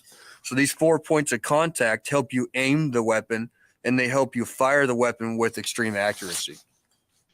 This weapon is a lot easier to fire than a pistol or even a shotgun in matter of personal protection or home defense, because you don't have to work so hard on the fundamentals or principles in an extreme situation. You don't have to remember all those fine, minute techniques. You just have to pick it up, point, fire in the direction of your assailant, and they're going to get the message that they don't want to come after you anymore. If you take this away, you're taking away a piece of our security, a piece of our Second Amendment. You can't take this away from me. You're not going to get that far. See, this is the argument. This 30-round magazine is not enough. I recommend everybody carry at least 3 of these. Now you're talking about 90 rounds of ammunition. We go by the principle of 2 is 1, 1 is none. You have at least 2 magazines in case one magazine fails. Yeah. You have another magazine in case that you run out of ammunition. I told you before when I testified that there's no difference between the battleground in Iraq and Afghanistan and the battleground in your bedroom. If you have to change magazines, you have to be able to do that, whether it's 10 rounds or 30 rounds. But if I have my family in my hands and I only have 1 magazine and I didn't bring another one with me because I didn't have time, I've got 30 rounds. That means I have 30 chances to save myself and my family versus the 10 that you think is enough. Yeah, but again, I told you before, right. You're not the subject matter expert. I consider myself and people like me the subject matter expert Preach in on. personal protection and home defense. This 1 magazine may be all I need. If I have a 10-round magazine, I have to grab 3 of them. And then it's a low light situation, which means I now have 1 hand on my weapon system, whether it's a pistol or a rifle. I have 3 magazines in my other hand and potentially a flashlight and the rest of my family. You can't manage all of that in 1 swing around the corner. You only need to be worried about 1 thing: taking out the assailant with equal or greater force. If you take these away, these are going to start showing up on our streets. If you take these away, I can't defend my family against them. These weapon systems come with different types of optics. You have what was called iron sights, which are most weapons have come with a set of iron sights, so that way you don't have to have an optic. This is a holographic sight. This is a lot easier to aim and point at your assailant than iron sights on a pistol in the middle of the night. Yeah. This weapon is going to allow me, under a high level of stress in an austere environment that would normally have been my bedroom, a greater chance of success in fighting off an assailant. It's easy to load. About 7 pounds dry without a magazine. You insert the magazine with 1 hand. You let the bolt go with the other. You point and you shoot. For me, that's good enough. For my kid, that's good enough. For my wife, that's good enough. We're going to be able to defend ourselves now. We're going to be able to use this weapon system, which is the primary weapon system for personal protection and home defense, which is the weapon that SWAT teams and federal agencies use when they come to your house for home assaults that they do on residences for very good reason. This weapon system is very accurate. This weapon system is very efficient. The rounds that come out of this weapon, the 223 or 5.56 NATO round, are designed to disintegrate on impact with whatever material they come in contact with. No, they're not, dude. Preventing a lesser ability of overpenetration and lethality with that overpenetration with the fragments that'll come out on the other side of the wall. So if I get into a shootout in my house, I'm going to get this from out under my bed, unlock it, put a magazine in, and I'm going to go clear my house and make sure my family is safe with this weapon. This is about as long as my arm. Let me pause this for a second. And let me make myself big. Where'd my round go? Okay. So this round right here, this is a Hornady 77 green 55. No, these are 55s. Oh, really? Yeah, these are I couldn't get I got these right when I got these projectiles right when COVID hit. Mm-hmm. And these were the last box of 1,000 that the gun store had. Mm-hmm. And these were 55s. But to tell everybody how these actually function, I had a possum on my porch 3 weeks ago. 3 weeks, maybe 4 weeks ago. I like the start of this. You said you had a possum on your porch. But he was, I have a couple of chickens. I have a rooster and 3 hens that are left out of 26 chickens. So yeah, I'm down a bunch of birds, but they were all a group of hens and a rooster that were basically hatched on my porch by a big mama hen. We called her Big Mama. She was great. She would actually absolutely fight for her babies, and she ended up getting hit. But now I have the problem with these little bastards don't recognize the chicken coop and they want on my goddamn porch all the time. So I'm fighting these goddamn birds trying to keep them off my porch. But there was a possum, and possums have been the biggest killer of my chickens that I've seen. I never would have believed that until I had chickens and They moved can out be here. pretty brutal. Oh, dude, possums. I would have thought maybe raccoons. I would have thought owls, all kinds of shit. Never a possum. But those little bastards are brutal.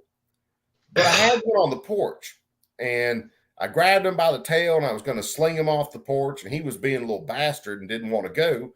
So I took my little 10.5-inch AR with one of these rounds and put it right to the back of his head and popped him. And these rounds disintegrate so fast that it did not go all the way from his jaw, back of his head, didn't go all the way through. It just basically turned everything inside his head and just blew it apart. His skull was just like a freaking beanbag when I got done. Now, Coop, I'm not a ballistics expert, but now what if it's just a standard copper jacket? Copper jacket more than likely would have went through him and drilled a hole in my porch, but it wouldn't have went through my porch, raped 3 nuns, pulled 3 burglaries, and killed 57 people downtown. Regardless of what some of these so-called, ballistic experts say. Can I show you this? Because this was an old documentary from the AK-47 versus the M16. So this is the comparison right here. Hold on, you throw another link out for it. Let's watch this dude, and then we'll watch the comparison. Let me get back to this dude. Sounds good. He is cute. Let me tell you.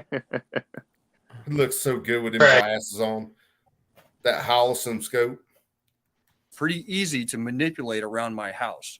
My family can do the same thing, and so can yours. And across the country, there's over 3 million people that do on a regular basis. My name is Lori Shortino, and I live in Sandy Hook, Connecticut. Show me your boobies. And I am here to demonstrate with my weapon, my AR-15, the ease of use of being a woman, and I'm not sure what else to say other than I'm a mom, I am a sister, I am a grandmother, and not a trainer, and female. I am an avid shooter. I believe in the Second Amendment right to bear arms. There's my argument with a lot of this. Believe very strongly in. So I'm gonna play this, but I'm gonna stop this right here for just a second, and I'm gonna make myself big again. I think if I can hit the right link here. Should I guess what you're gonna say? Well, no, because here's the argument. So the Second Amendment, guys, only applies to federal matters. When it comes to what you can own inside of your state, look to your state constitution. If your state constitution, like Alabama's constitution is very simple. It says we can own arms in defense of ourselves, others, and the state, period. So what that means is the state of Alabama doesn't have any say-so in the arms that we can own. The Second Amendment, if you actually break that down into the text of the time, says that the federal government has no say-so in the rights. Or I feel that it'll be a little scary if the wrong people get control of it. But right now, West Virginia laws are really malleable. So West Virginia is kind of it's kind of like how Florida is. It's like a sanctuary area. Well, Florida. People are there. There are people. Florida is a state that claims, hey, we're Second Amendment. And the reason they claim that is because back in the 90s, I think it was, their crime rate got so fucking high when they actually did, they said, okay, people can carry. What happened is their carjacking rates and all this shit nosedive. Interstate. We don't have. I mean, it does go on like every once in a while, like weird shit goes on, but it's incidental and it's usually always tied to drugs. So it's a lot of this is always tied to drugs. Around here, like the arrest that happened, they publicized like the crazy shit's always tied to drugs. Let's watch this, and I'll ask the question and see whether everybody's seen this other story. Protecting my family, my property, and Sure. those around me, wherever I may be, out and about. And out and about. About to show you how I handle my weapon. I'd like to see her handle my weapon. Just kidding. And how comfortable it is for as a woman. It's there's nothing scary about. She doesn't have an Adam's apple. She's a woman. Yeah. Yeah.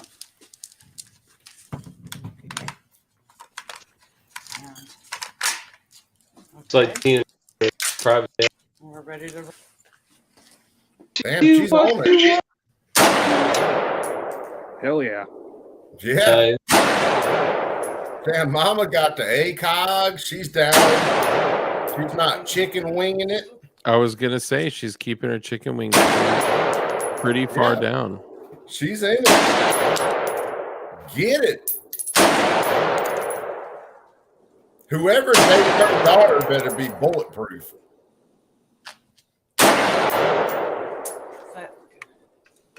You can see when she's shooting, there's very low recoil. I'm not going to comment on your weight, but she's not 210 pounds like I am. She's managing the recoil. She's managing 130. She's managing the sights correctly. She's managing trigger recoil or trigger management. She's managing all the principles and fundamentals of marksmanship that are required to fire the rifle that also go into the pistol. The thing about the pistol is it's a lot easier to screw up the process in which you need to apply the principles and fundamentals to have an accurate shot on your target.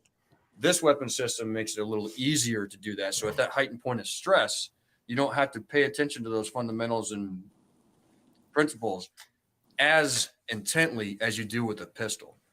You can miss your shot with the pistol a lot easier than you can with the rifle. Yes, you can. When you're talking about home defense, this round going through your walls is going to disintegrate into small pieces and fragment upon impact with drywall or plywood or 2x4s or anything like that. So that way when it penetrates through the wall, it's a lot smaller than a 9mm pistol round. Could you pause it real quick? Yes, I can. Or even buckshot, those little BBs that come out of a shotgun. Dark, you got the floor. Thank you. So my intention is not to nitpick. I just want to add something. So that could be Joe. That could be I guess Joe hopped out. So that could be ammunition that's designed to fragment. It could be frangible ammunition that's actually designed to to disintegrate, like to truly disintegrate, right? Yeah. It may not be. Usually frangible ammunition is pretty easily identifiable, but either way, I just want to say, coming from somebody that when I was a kid, I had built my first AR at 18, like 19, right? And my stupid ass had a negligent discharge. Oh, you indeed? Yeah. More than just on your girlfriend? Yeah, this was with a 20-inch AR. Oh, I thought you were going to say 20-year-old. No, this was a this is a 20-inch AR with a 62 grain green tip. Now, no one was hurt. My parents thought that I, ate the muzzle of my gun, I guess. But it was a 62 grain green tip, LAP penetrator steel core, Yeah. and it was a 20-inch barrel. What happened was I was holding the pistol grip, and I had the bolt open, and I just put this together. I didn't really build it, but I assembled it, right? Yeah. Yeah. And I had my finger off the trigger, and I was slamming the magazine in, but for some reason, this magwell would not accept any PMag. PMags were just sticking, and Oh, they would not go you up. want full on NFA? Was it not fucking around coalition? Oh, it was probably worse. It wasn't a bullpup. It wasn't a bullpup, I'll tell you that. Dude, you were fucking so great for getting that shit. It ain't even funny. Oh yeah. So I was jamming it in there, and I had a couple metal mags, but I was like, fuck this, I'm gonna get my PMag in there. Now remember, bolt was back and my Yeah. safety was off, but finger off the trigger. And as I'm slamming it in there and slamming it in there and slamming it in there, I guess in the heat of the moment, I was just grasping onto the lower with everything I could, and I ended up putting my finger in the area of the trigger. So when I slammed it hard enough, it slammed, and then the bolt closed on it, and I pulled the trigger. So when it went off, that 62 grain Snoring Rich, what's up? That's funny. Jinx. So it discharged, and it first hit a cable box, a steel Comcast cable box, and it broke into 3 pieces. Okay, 2 pieces of the jacket and the steel core. Yeah. It went through a speaker, then it went into a wall, and then it exited that wall. Then it went into the bathroom, and then hit this thing that was hanging on the wall, like a vanity mirror. It was like it's kind of like a framed picture, and then it went through that. Then it entered the wall behind that. Then it went through that wall. I don't know if it went through a stud or not, but it went through and then exited that wall. Well, it got released by a stud. Yeah, it's true. That's true. Definitely. And then it hit a desk, went through the desk, exited that. Damn. And then it bounced, the steel core bounced off of a solid German oak bunk bed in the next room. That was the bunk bed we had when we were kids. My parents just had it up there. This is when I lived at my parents' house. And I know that like over penetration is, a lot of people will tell you over penetration is not a thing, but we have to be like very, it hurts very, ovaries when you do that. That is true. Yeah. Just saying. It's just know what your bullets do, know what your bullets do, and know exactly with the round of ammo that you typically use, that you carry, with your barrel length and barrel twist and all that. Know what your shit's gonna do. So it may not just disintegrate into a wall. No, you're 100% right. Now, I mean, I make a lot of damn jokes, but yeah, you're right. When you're looking at a green tip ammo where you got a steel penetrator with it, when that jacket breaks apart, of course that jacket's going to keep moving, and then that steel core moves. So you got basically 3 different parts, moving in kind of different directions. The other thing, if that was 55 grain XM 177, that would have gone further. It would have done more damage. Yeah. So that stuff's nasty, man. It's you gotta, here's something that some people think about and some people don't.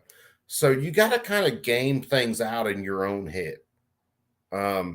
So like me, I know if someone ran in my front door, I know about where my son's bed is and the height of his bed, to where if I keep something shoulder height, I'm not going to be shooting at his bed. My house is the thing that's we got a big open floor plan, which is great.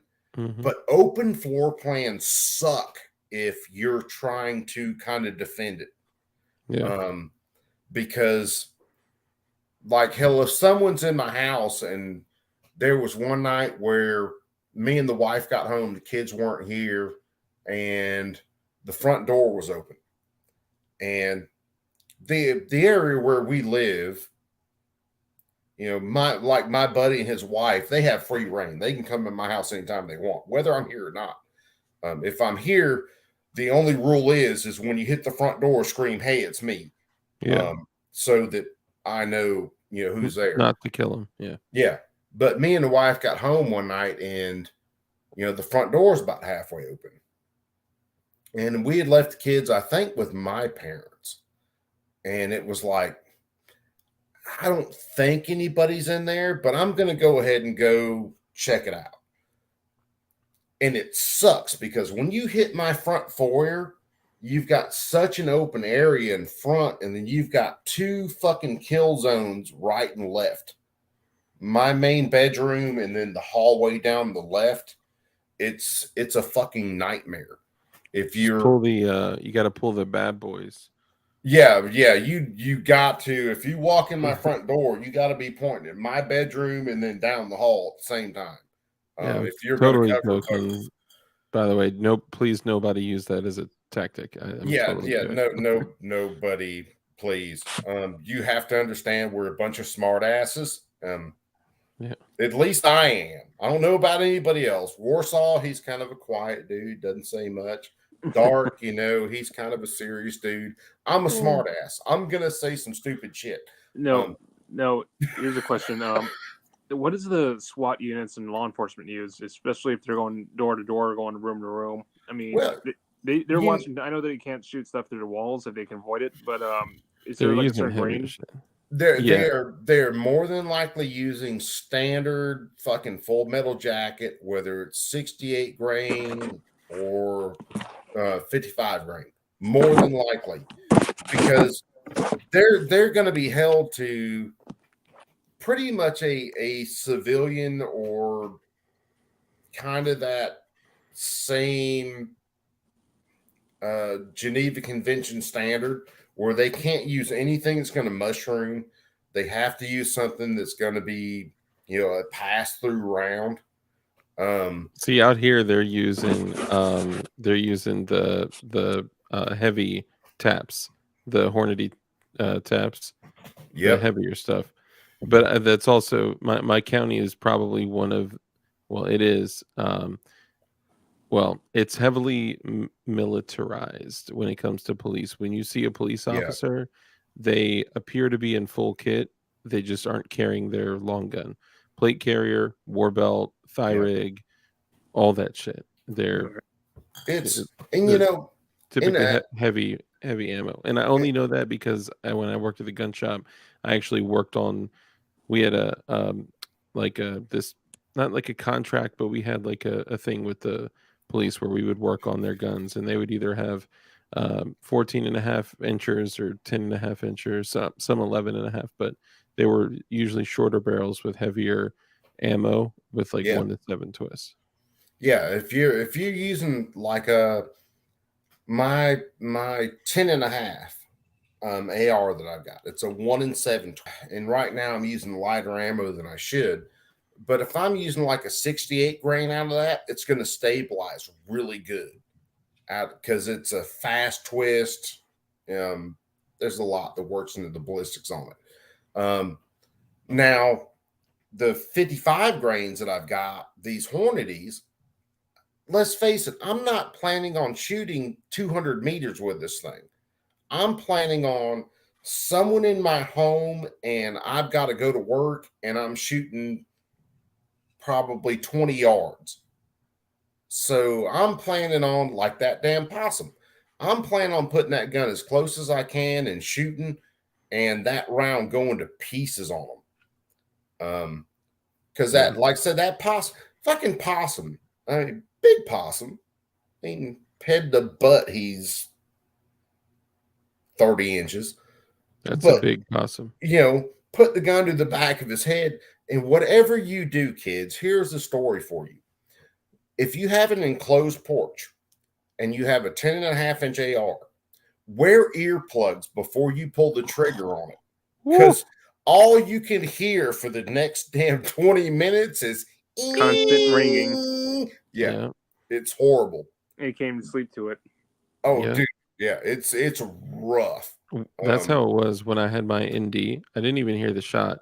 It was just automatically. Dude, it's funny because I've deer hunted pretty much all my life.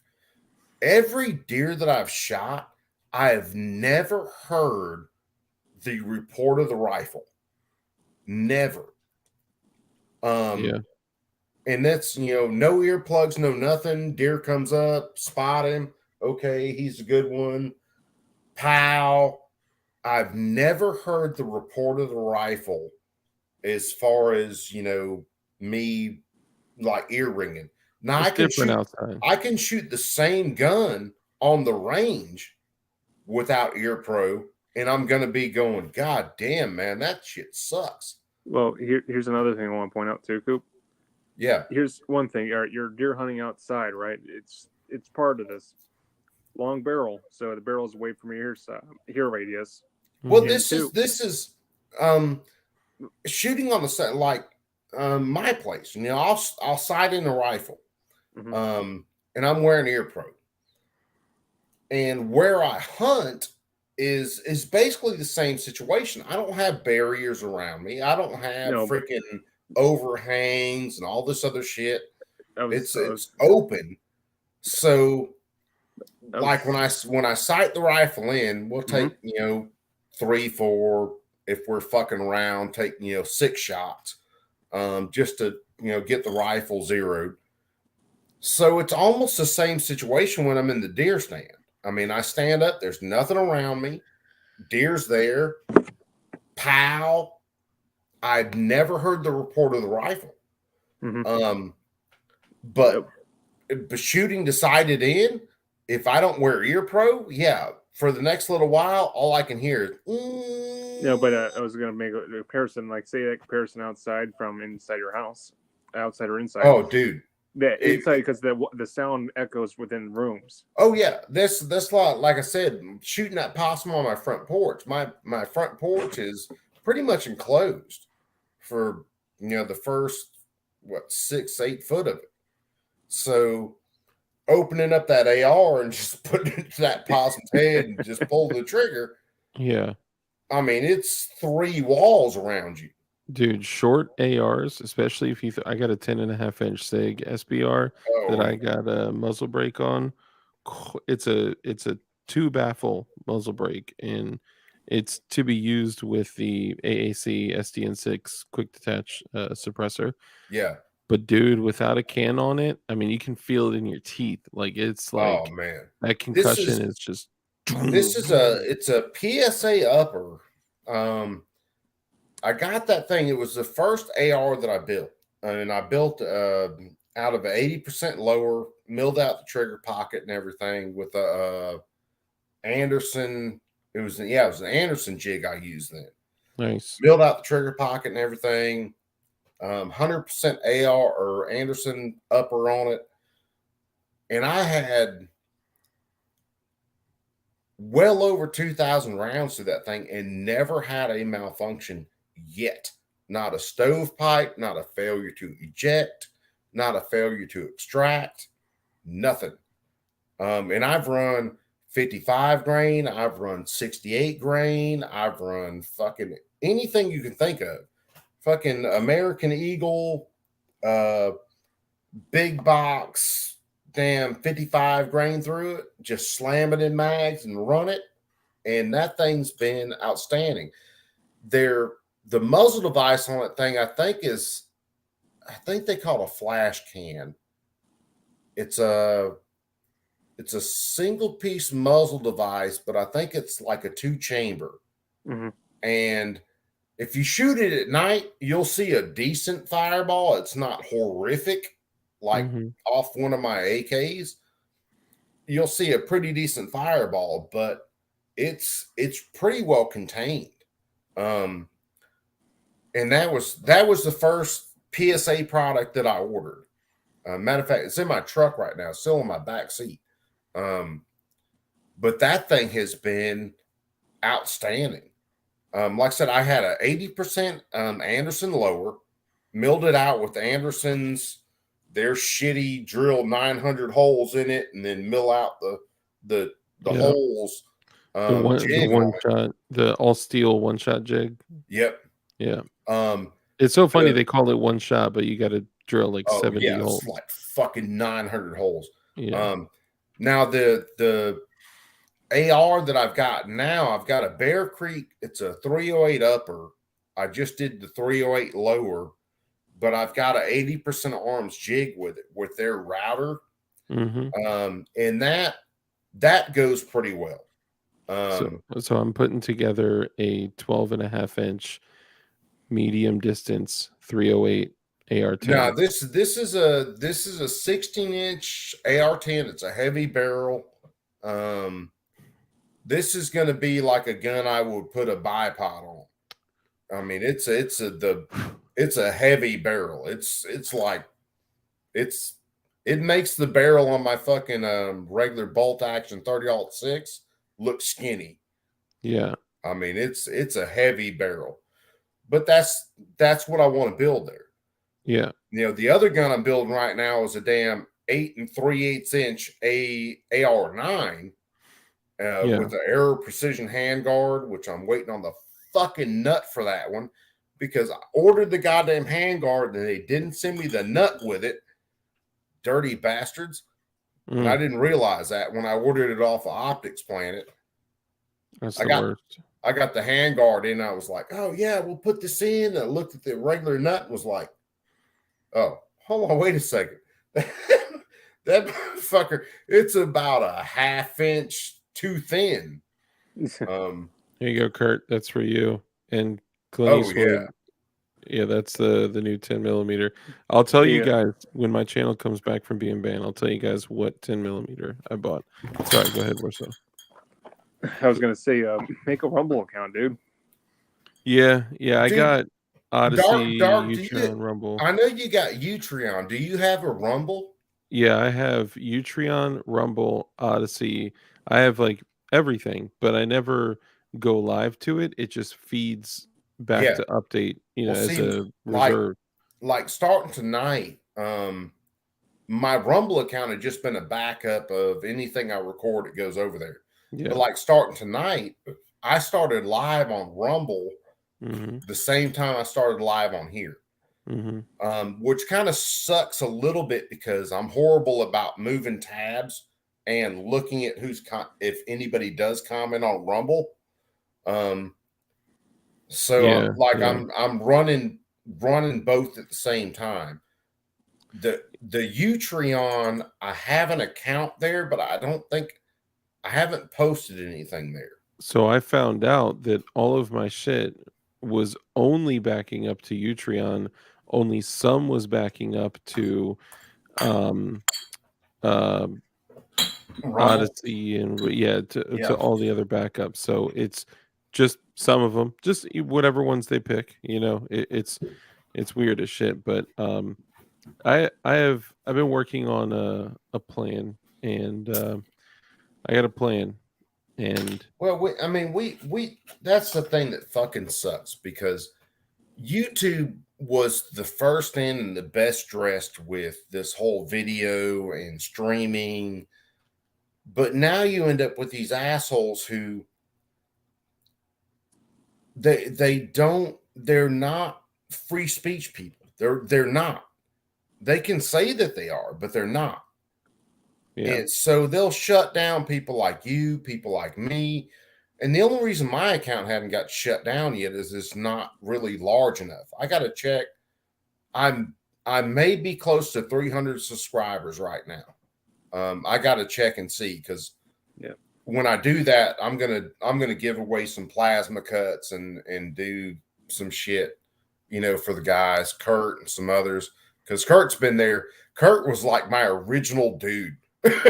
I started up my live and Kurt was like right there, and it was like, holy fuck! I have a subscriber. Yeah, And now, charismatic guy, man. He's awesome. yeah, and now he's hung around. He's put it with my shit for the last year and some change. So, yeah, I think we could. Kurt likes pain. That's all I gotta say.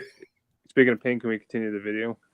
Oh yeah, sorry, I took us from that. No, dude, it's fine, man. I wanted people to know that rounds may not disintegrate. This is the ideal round. This is the round that all law enforcement, federal, municipal, state, use when they come into people's houses, when they go into buildings. When they went into Sandy Hook, they took this rifle with them. Now, is that a less lethal round than a larger caliber? No. This is still a lethal round. A larger caliber is actually going to cause over penetration and masked with the actual projectile, which is this little piece here on a larger round. It's going to maintain mass, and it's going to maintain some velocity greater than this particular round will while firing inside of a residence or a building.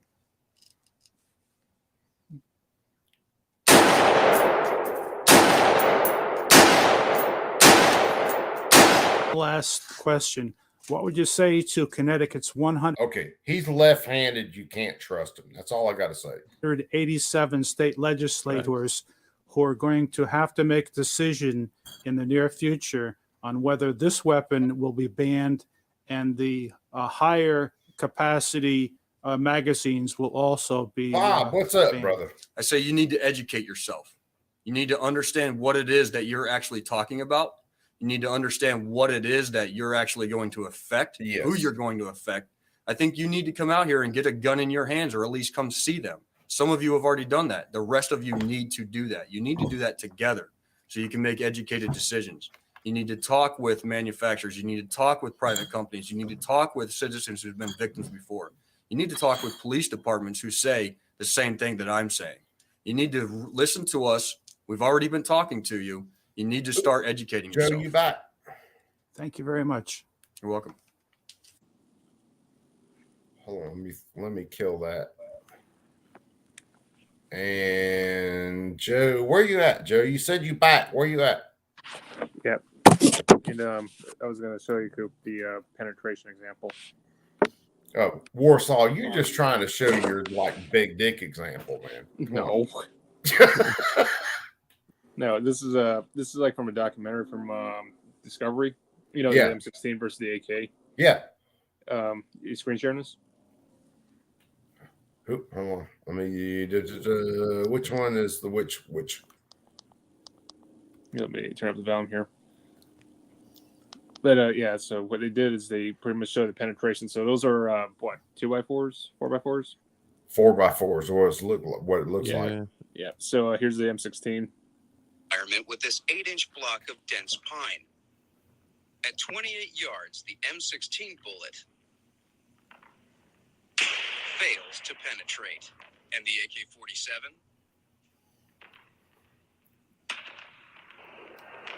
One for the AKB. Look at that. That's 7.62 master race. But yeah, I just think the 5.56 is less lethal than the 7.62 by any day. Well, sometimes it is, but it's going to depend on distance. You got to figure it's distance, it's type of projectile. There's so much stuff that works into analog. Ballistics. Like what analog? Are you hitting? You might be able to get 100 meters past 7.62 by 39. And your damage is going to be different. The 7 by 39 is going to be different. At 500 meters and under, 600 meters and under. Well, yeah, and it's your 5.56 will reach out a little more. If you get hit by freaking 123 grain, 125 grain, god damn, dude, you're suffering. You're suffering. I gotta look at because I've got my AK pistols loaded up with a bunch of Winchester soft points. 400. The brass. I think they're 100. Yeah, brass case. Yeah. I think they're 124 grain or something like that. I have to look. I might pull it up in a second. I'm run back there and grab it because it's like right over there. But yeah, it's different than your normal wolf or tiger or whatever. That's 120 Hunting grade. train, Hunting grade. Yeah, it's just it's a lot different. For my hunting grade, I run like wolf, or like I got a F load, a brown and silver bear, soft point 125. Oh my god, that shit expands like 30-30. Dude, it's devastating. It's devastating. Like I've got so much of it, and I've only used it on like 2 or 3 occasions, but every time it's just like if you shoot the core shot, it just deer go down. Yeah, they go down. This next deer season, down on my place. So, like me and my wife, we've got a little over 10.5 acres. And one of the deer in one of the videos that I did at the start of this, he's got the longest brow tines of any deer that I've ever killed. I mean, his brow tines are amazing for down here. My aunt come down from Arkansas, she'd laugh at the deer down here because those jokers up in Arkansas are damn soybean and corn and rice fed, and they're like fucking Greek gods walking around down there. They'd absolutely laugh at the deer down here. Greek soy boys. Oh, dude, I'm looking at it. It was my aunt or maybe my cousin sent my mom a picture last year of a buck that was killed right around where my family's from in Arkansas. And if that son bitch wasn't Boone and Crockett, I will go bite Dark on the ass and pray for lockjaw. And that son of a bitch was damn record taker, huh? His main brow tines were as big as the neck of this beer bottle. Dude. It was just that buck was a fucking bruiser. Dude, you can laugh if you want, but I usually shoot for meat, and I'm going for like a 2-year-old doe. I'm going for a 2-year-old doe with no milkers. If I can look and see if she ain't freaking weaning and shit, and it's a good shot, I'll take a 2-year-old doe every time, because every time I took my freaking 4-wheeler up on the hill to try to go hunt deer, the fucking exhaust note scared them away. I got a super trap 4-wheeler, and it's too loud. It scares them away. So I ended up having to fucking park my truck up and walk up, and I have to drag. I don't want to drag a deer. I want to drag a nice 2-year-old, 3-year-old freaking doe meat deer, and be able to harvest off of that carcass at least 60-80 pounds. It's right. Me and my wife, we've got 10.5 acres where we're at. We lost Warsaw, but right across the neighborhood from us is where I hunt on a lease with a buddy of mine that's right at 100 acres. It's split up into a couple of blocks, but it's right at 100 acres. I'm confined to about 40 acres where I hunt. But most of the time, if I see a good doe, I'm gonna bust her. I mean, I'm gonna break her.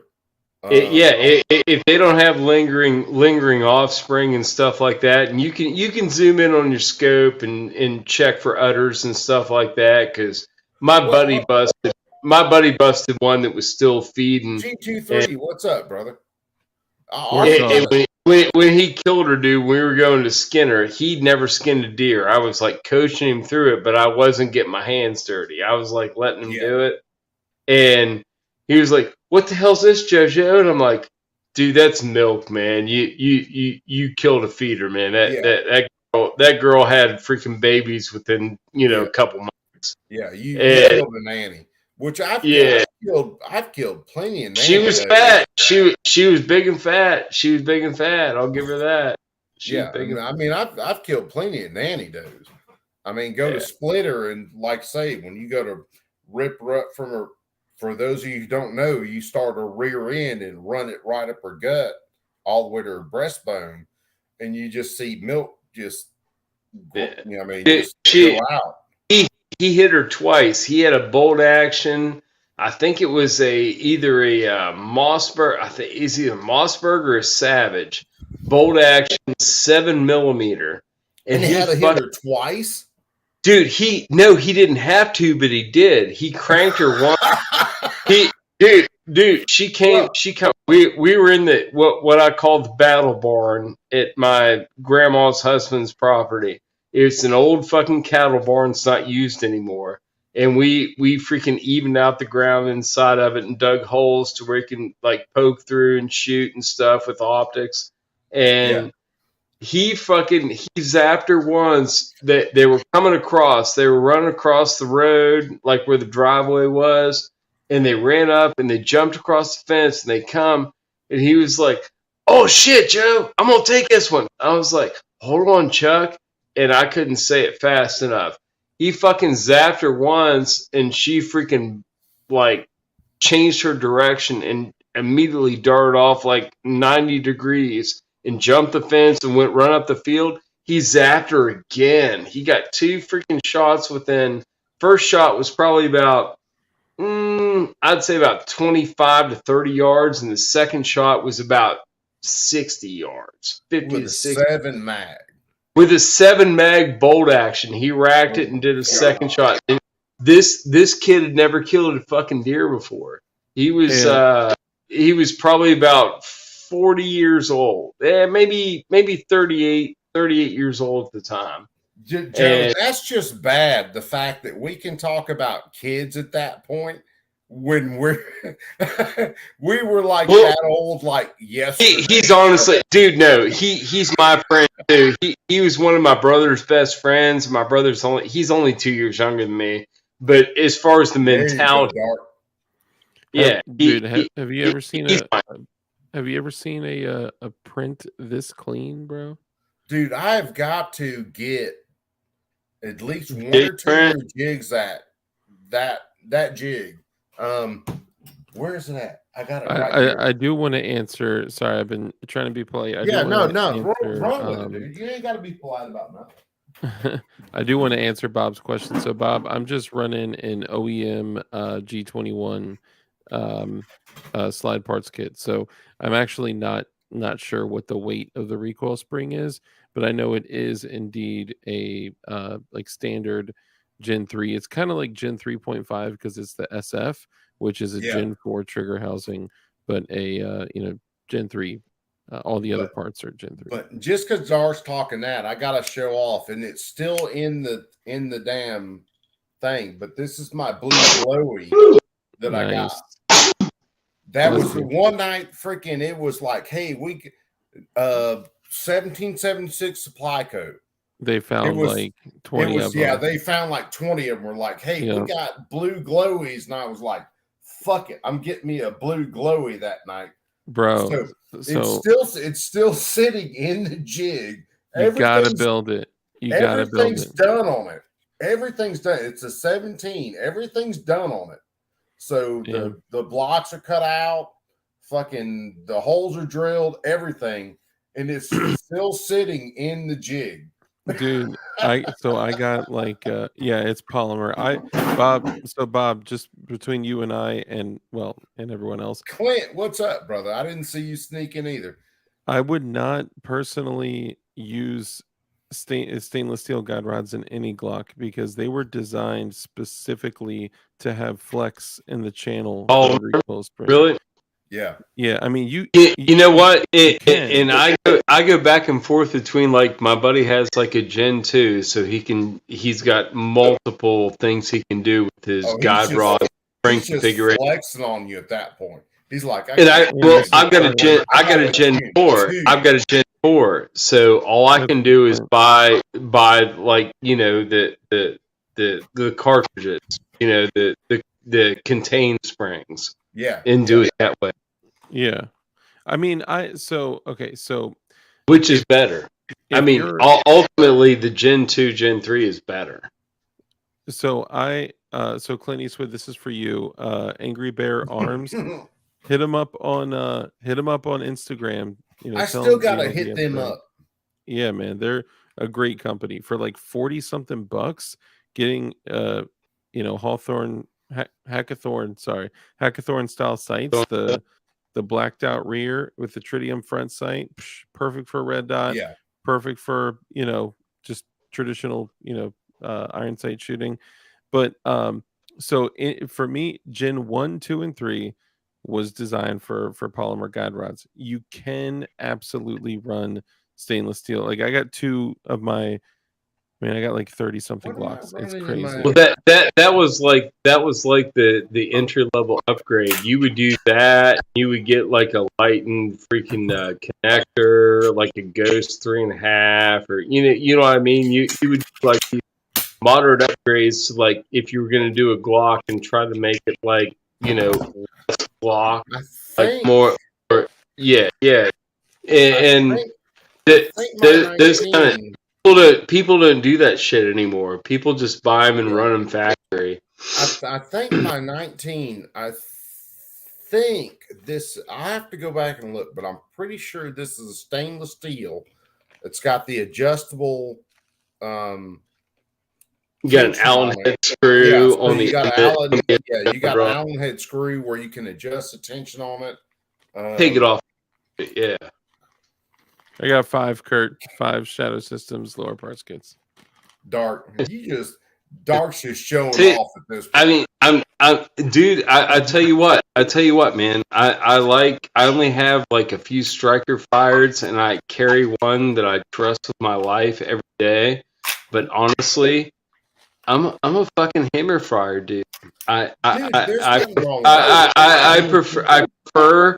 prefer the mechanical goodness of hammer fired weapons as preferred to like relying on little tolerances of like sears and catch points to make the weapon fire. It works both ways. Yeah. I mean, even hammers have like little sears and catch points. My uncle I like the driving force of a hammer, and I like the ability to disengage it, or in certain applications have a second strike option. I could recock it second strike. I love that, which the Taurus G2C that I carried forever.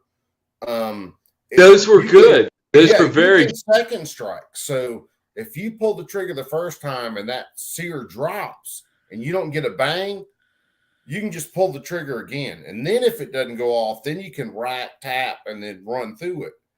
Those were good weapons. The G2s and G3s, those were excellent. The trigger on that gun fucking sucks.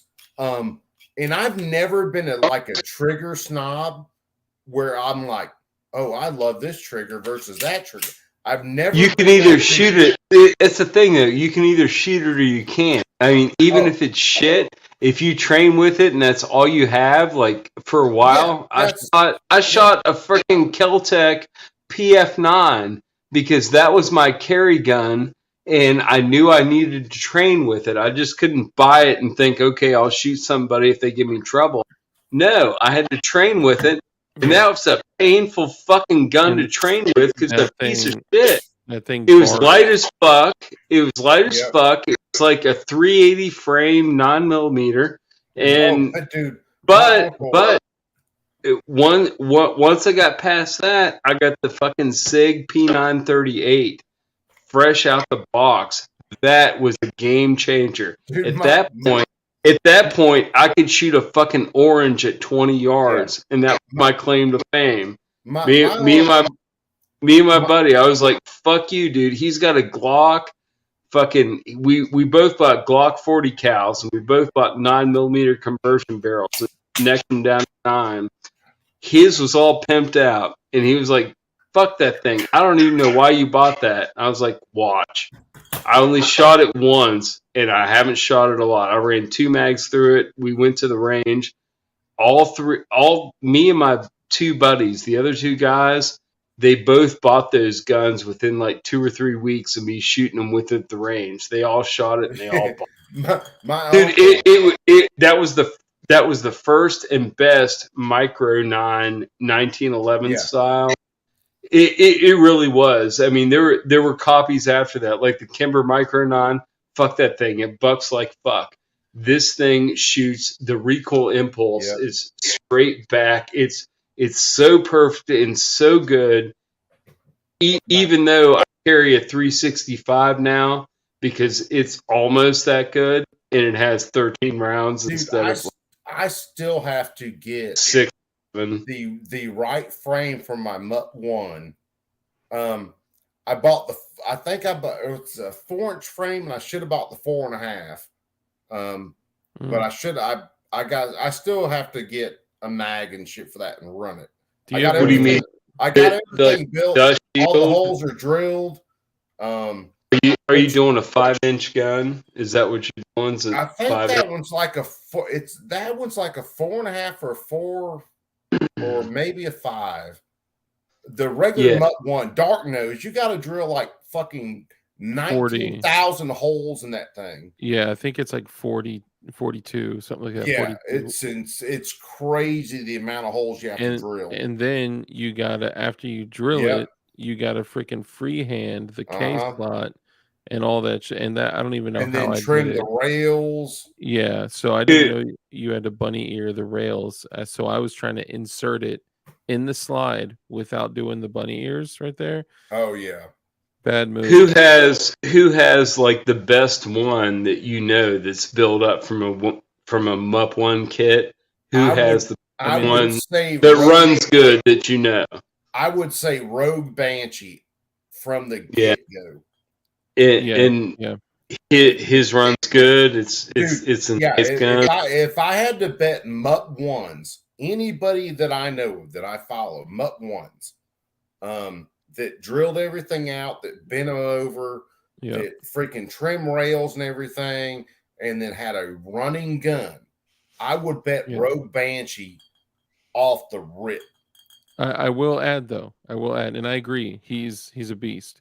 But I will say that even though I had this weird thing, and I found out, I spoke with a bunch of other people that built these too. I had this weird thing where if I could rack it and shoot it. I've never had a failure in the MUP 1 SIG 320. Yeah. But what would happen if I would squish it down? It would be a dead trigger. But if I pulled the slide up, it would go live. But every time I ran it and ran rounds through it, it's just a sear connectivity thing. Yeah. Every time I ran rounds through it, it ran 100%. Mine, and like I said, I haven't. You're talking like a fraction of a millimeter, where the rails set or whatever. I haven't run a mag through mine yet. I've got to do that, but I've been on so many other guns since I started that one. It's like I'm picking around, and I got to get back to it. Bro, I'm with you. Just rocking the slide. If I rock the slide and I don't ride the trigger resets fine, pow, and everything operates. But if I ride the trigger a little bit, it won't reset all the way. It won't reset all the way. Let me guess. You have a factory SIG grip module. Yes. Okay, so take another look at it. What's happening is that is a flat. Did your trigger come from flat face trigger? Everything came from 1776. So, was it Supply Co or JST? Supply Co. Okay. No. Hold on. I've ordered so much shit I can't remember. They're both the same. It may have came from Jordan. It may have came from JSD because I ordered the other shit from Supply Co. So they are. This is a flat face trigger. Yeah. What's happening is the original SIG factory, like OEM grip modules, were not designed for that trigger. That trigger, like the Apexes and all that shit, they came out way later. So if you have one of the older ones like I do, you're actually getting physical contact between the trigger and the grip module. If Yeah. you look there very closely and shine a flashlight, you're going to see that you have contact there. So I had to take a Dremel to it.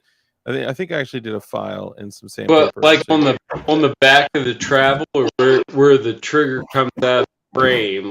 Yes, exactly. So when the trigger's going back out, it's physically. So let's say this is the trigger guard, and this is the trigger. The trigger is actually physically contacting the frame. Gotcha. Yeah, This is it. Hold on, I'll make myself. And is that due to like this is slightly improper like drilling and like cartridge placement? It's just the tolerance at that point. Yeah, it's just getting down to that. Like you might have drilled it like a millimeter back, and you shouldn't have. No, you can drill everything right. It's just the tolerance. So this is a Patma slide, flat face trigger, all that. You're playing with fire. You're playing with fire, dog. I know I am. Yeah. So if I pull the trigger, right slide, pull the trigger, pow, trigger operates fine. Yeah. Right slide, pull the trigger again, operates fine. Mm-hmm. But if I ride the trigger and then rack it, I got dead. Okay, stick. now hold on. So pull the trigger back again. So don't pull the slide back. Just pull the trigger back and then pull the slide up. Like pull the slide away from the frame and then let go. No. Still dead? Not. Yeah, no, it's still dead. I've So tried that. I've tried that because I listened. I was listening to your stuff. Yeah. I've got no wiggle in the slide as far as like side to side or up and down. It's because of the airsoft.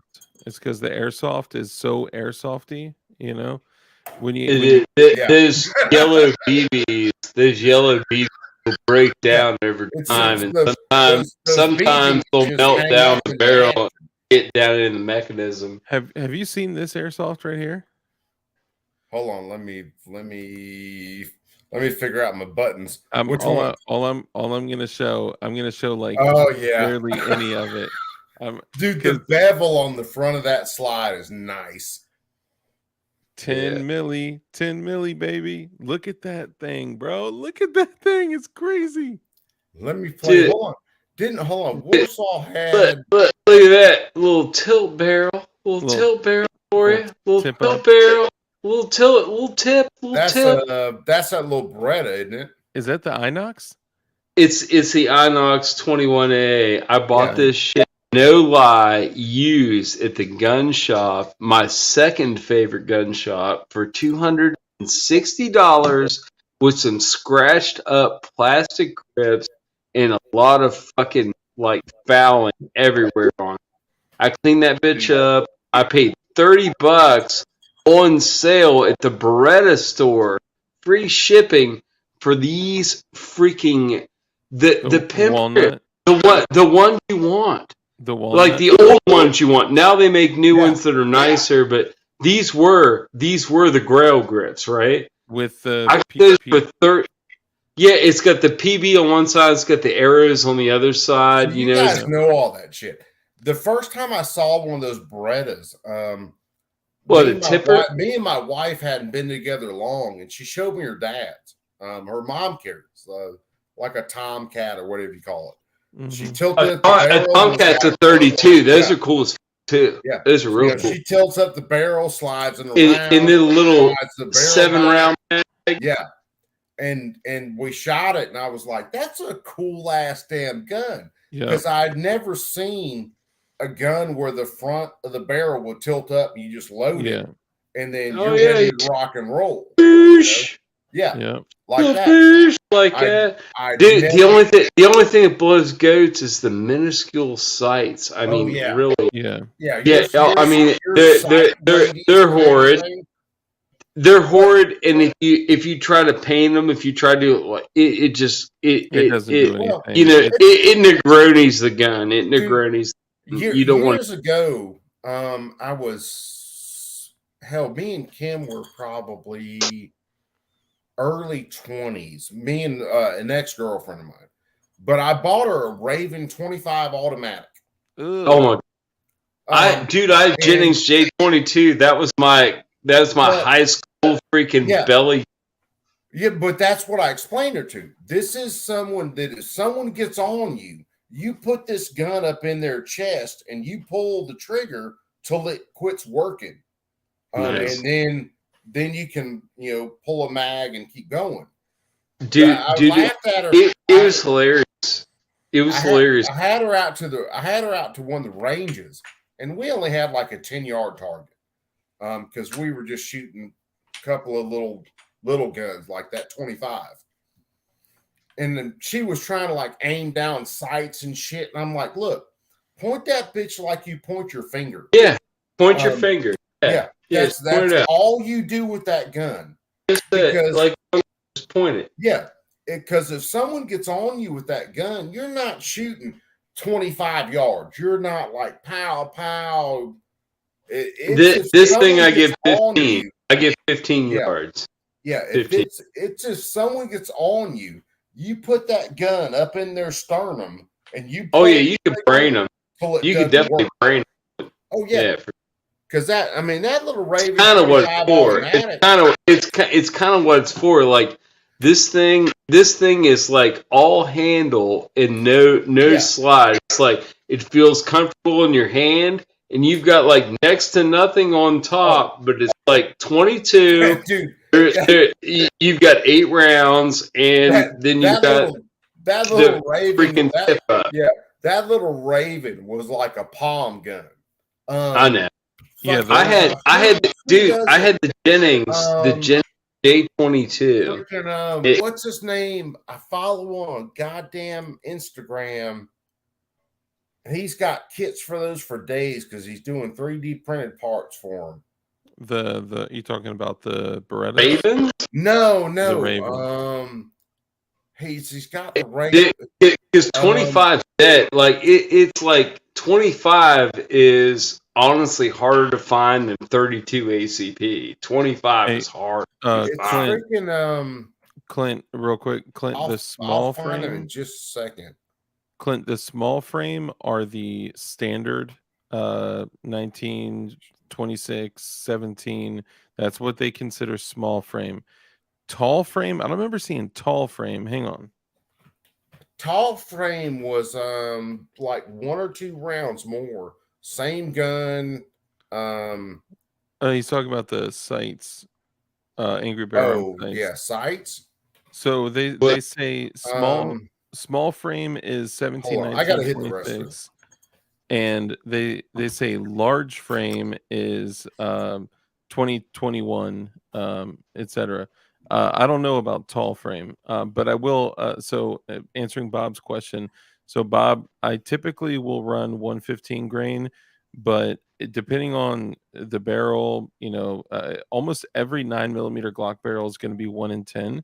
So it's not going to be a massive difference. You're going to be looking at, you're going to be able to fire 115, 124, 135. I shoot out of a 3-inch barrel. I shoot out of a 3-inch barrel, and I'm running 115 or 125, 124 or 125, one or the other. Yeah. I run 147s, 158s, subsonic with a suppressor through all that shit. Well, I'm talking my carry piece. Yeah, my 365. Yeah. 13 rounds of that. It's Golden Saber Remington. It's not fancy. You know what I mean? But honestly, it does open up. It does. Golden Sabers have a big mouth on them, and they do open up. Yeah. So I know that from experience. Out of a 3-inch barrel at 20 yards, it's gonna, once it hits gelatinous mass, it will open up. Yeah, for sure. It's cheap. It's very cheap. I bought several boxes of this crap. It's Remington Golden Saber. As long as you got, I rock Golden Sabers in a bunch of different stuff. And my 38 right now, good. It needs good because the fucking front of the freaking conical shape of the bullet, it rounds. Yeah. It's not it's not all jagged and like mean looking. It's rounded. Yeah. It works. It works. It's good. As far as everything else, I almost exclusively run one. So I'll either do 115 BPLEs because they're running at like almost fucking 1500 feet per second because they're plus P plus, or 1550 or whatever the fuck, or I'll run 124 HSTs or 147 HSTs. But depending on what I'm rocking, I'll have like so different projectiles are good at different things, right? So for an example, when I'm carrying my Glock 19X, which Kurt said earlier that Tactical Turkeys were talking on the live stream about me with the 19X and the high point. Funny enough, I was putting like holes, like holes on top of each other, but it's also because I've been shooting the dog shit out of my 19X. But when I rock the 19X in a shoulder holster, I'll do 115 grain plus P plus BPLEs because they're super hot, super fast, and it's going to be a lot of transfer of energy on a liquid medium target like flesh. Then I'll have another mag that is 147 grain jacketed hollow points, which are good at penetrating barriers, light barriers. Well, it depends, right? They'd be good for vehicles, for shit like that. But then I have FMJs if I need to get through different types of barriers too. So it's just like different rounds for different applications. But let's be honest, I'm probably not going to be thinking about shit like that if I have to go through 320 round. And when I get back to it, when I was like a youngster and I was carrying a 45 ACP, what did I carry? I carried 230 ball, man. And even when I went to 9mm, initially I went to ball because like f- it, I'm a baller. Fuck you. I'm shooting through your walls. I'm gonna fuck you up. That you don't worry about other stuff until you become. I don't even have a family. You have a family, but you know what I mean when you're worried about wall penetration and stuff. That's where you're talking about bullets and stuff like that. Over penetration. But balls to the wall, dude. If you roll ball, you're gonna fuck shit up. That it's just gonna come. Well, dude. yeah, ball ammunition is not meant to expand. It is meant to be what it is. It's a fucking hard ball. It's a hard ball going through the fucking right through the fucking air.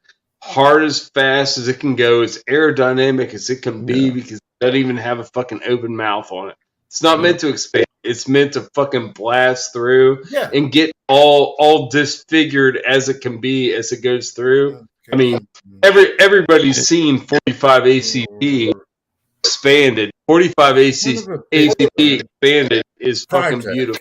It also doesn't transfer energy into the target, right? So they don't stop because of energy. Yeah, they don't stop because of energy. They stop because of bleeding 30 minutes fans out. But dude, it's brutal. 45 ACP is, I mean, it 20 yards. If you shoot a motherfucker with one of those, it actually won't do too bad. He'll fall, but it's PLA. What's happening? This Bob, is the dude. Bob, let I'll me address post your something question in 1 second. Sorry, yeah, Bob, I'll address your question in a second. Yeah, let me post this real quick. This is the real Frytech. Frytech he's developed a damn.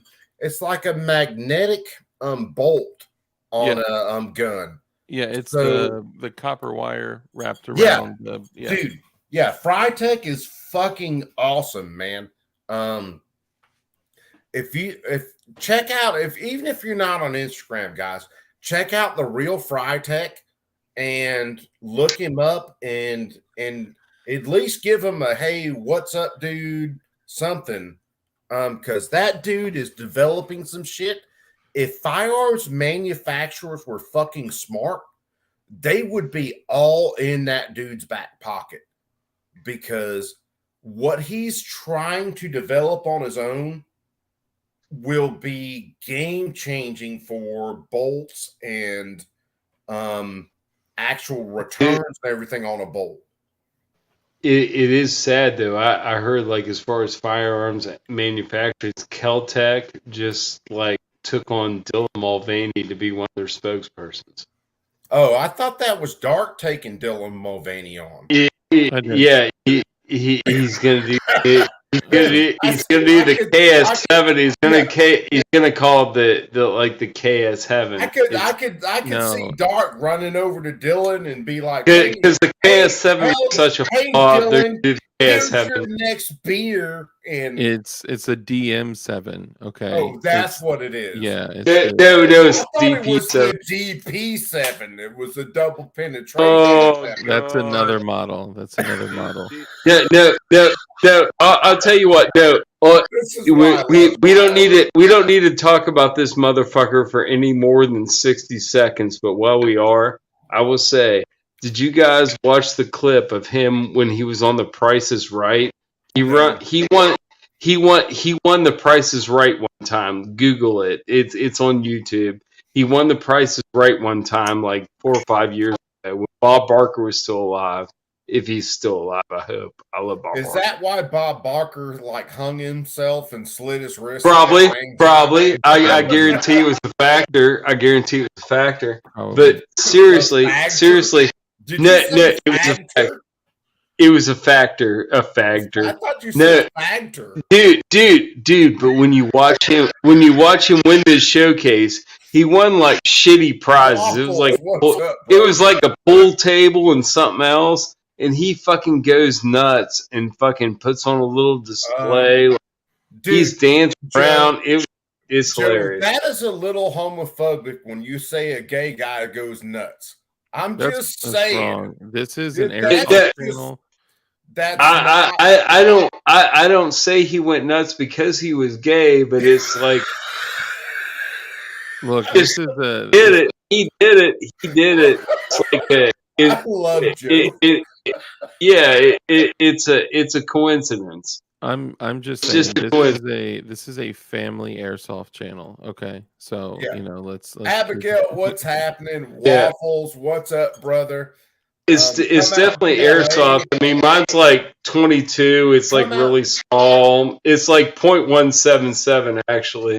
Come out PLA. When the hell is Invader Zip gonna actually do the video on the plasma cut I did for him? I don't know. I'm gonna slap him in his forehead for me. About to do the video my goddamn self. I would ask, when's he gonna do any video? I haven't seen any. Have you ever seen Invader Zip put out a video? What was the first name? It come up PLA. I think the first name that I got sent in the email was Sloppy Shoes. PLA, you'll have to remind me. It's like Sloppy Shoes or some shit like that. I'm like, who the fuck is Sloppy Shoes? I'm like, I might be able to give you. He sent me a picture of the original arc, and then I did the background and everything on it, and did the cut. And then I go like, I'm ready for everything. So I send an email to Sloppy Shoes, and Sloppy Shoes is like, I can't remember that or whatever the fuck he sent me. And I'm like, well, dude, you sent me the goddamn artwork. And I think I emailed Invader and was like, look, dude, this was supposed to be for you. And this other dude told me to do it. So you sent me an address. I'm sending this shit to you. And I'm no longer involved in this shit. If you recall, I requested that. Then you reached out to Zip asking if you wanted it. Then Zip told me he was going to take it. Oh my god! It was a damn nightmare, man. It was like a fucking chain just going back and forth.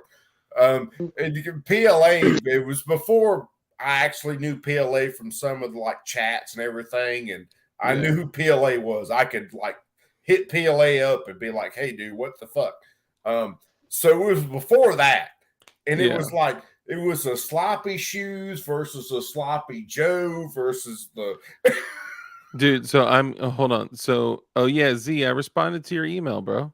Okay, so not to be a picky asshole, but could you choose if you look at the bottom? There's different ones you could you choose the second one from the right where it backs all this out? Yeah, thank you. There you go. It's just I hate being zoomed in that much, man. Sorry. Oh no, we're gonna put you right on. Hold on, can I get one where darks and zoom? Oh my! Where's the dark and zoom? So on the top right of each one, you can click solo mode, and that'll put them on the. Oh, here you go. Dark BLD mute. Solo mode. Dark solo. There you go. This Hey, is you know the what? show. You know what you can see? You can see blue titanium behind that blue titanium, blue titanium, blue titanium, and then that whole row on the end is all blue titanium undrilled. Just saying. And my jigs, blue titanium. Dark's got jig. Dark is getting jiggy with it. Yes. I do want to answer Bob or respond to Bob's thing. Respond to him, dude. And then I'm gonna have to crash because I got to do like grown up stuff tomorrow. Unfortunately. Yeah, I got to too. And when I come back, you guys have no idea when I'm coming back. But I'm coming back because I'm banned for apparently promoting dangerous and harmful conspiracy theories and glorifying and inciting violence. Dark, the only reason we know when you're coming is when you tell us. When you're like hubbed up and you tell us you're coming, that's the only reason we know. So I know, and I'm actually sad that I missed Tuesday. Dude, if it gets so gay, I honestly, I mean, I don't have a channel, but technically I have a channel. I'll open it up. You can use my Joe Morris 3 followers channels because people thought I was somebody and joined my channel. Joe's channel consists of Joe showing up shirtless and this chick named Betty showing her boobs. That was clutch. There's a reason I hung out. I recommend the whole Betty showing her boobs part because. Dude, I wish I had that on recording. I mean, I guarantee it's not a fake stream fresh. Is it still there? Is it it's still there. Dude, that's awesome. That's awesome. I tell you what, no. I had a lot of, I wasn't very patient with her, but dude, the jugs were jugs. Dude, it was hysterical, Dark. If you didn't they were jugs. I was in know Bacon's, all about Betty. Yeah. I was in Bacon. Yeah. I'll give her that. I understand what the hype is about. They were jugs. Yeah. I've seen good jugs. Those were good jugs. I'll give her that. I was in Bacon's chat that night, and for the last goddamn so many weeks, every weekend, all I've been doing is like SDI work. So I've been, either writing papers or doing gunsmithing. I'm a model. I'm an artist. I'm an OnlyFans model artist. Sorry. I got in. I was in Bacon's chat that night, and I'm still working on I think it was that last 9mm build. Yes, come on. And I'm sitting in there, and Joe's got his shirt off the whole time. He's like showing off the man meat the whole show. Summer's coming, baby. Summer's coming. And then all of a sudden, I look down in the corner, and Betty done pulled her shirt up, and then she's got nothing but nurples poking out, rubbing them. Yeah, that's what I was doing, man. I was fucking breathing. I was breathing. It was like no one on camera noticed that shit for the first couple minutes because it was great. Bacon just kept going on with what he was doing. He was like da da da da da, and I was like, Bacon, don't you see this? Bacon, don't you see this? And he just kept going. He's always 20 minutes behind on chat. He is. I always thought I was bad on chat, but Jesus Christ. No, Bacon is at least, I love Bacon. Bacon's my brother, but he's at least 20 minutes behind on chat at all times. When I send him a message and, I like want him to read it and see it, I'll send a message and then I'll like walk away, go like make a burrito. Yeah. And, and then come back later. Do some grilled cheese sandwiches. 15 Yeah. So really quickly for Bob. So Bob, it's highly unlikely that your Glock is malfunctioning because of 115 grain ammunition.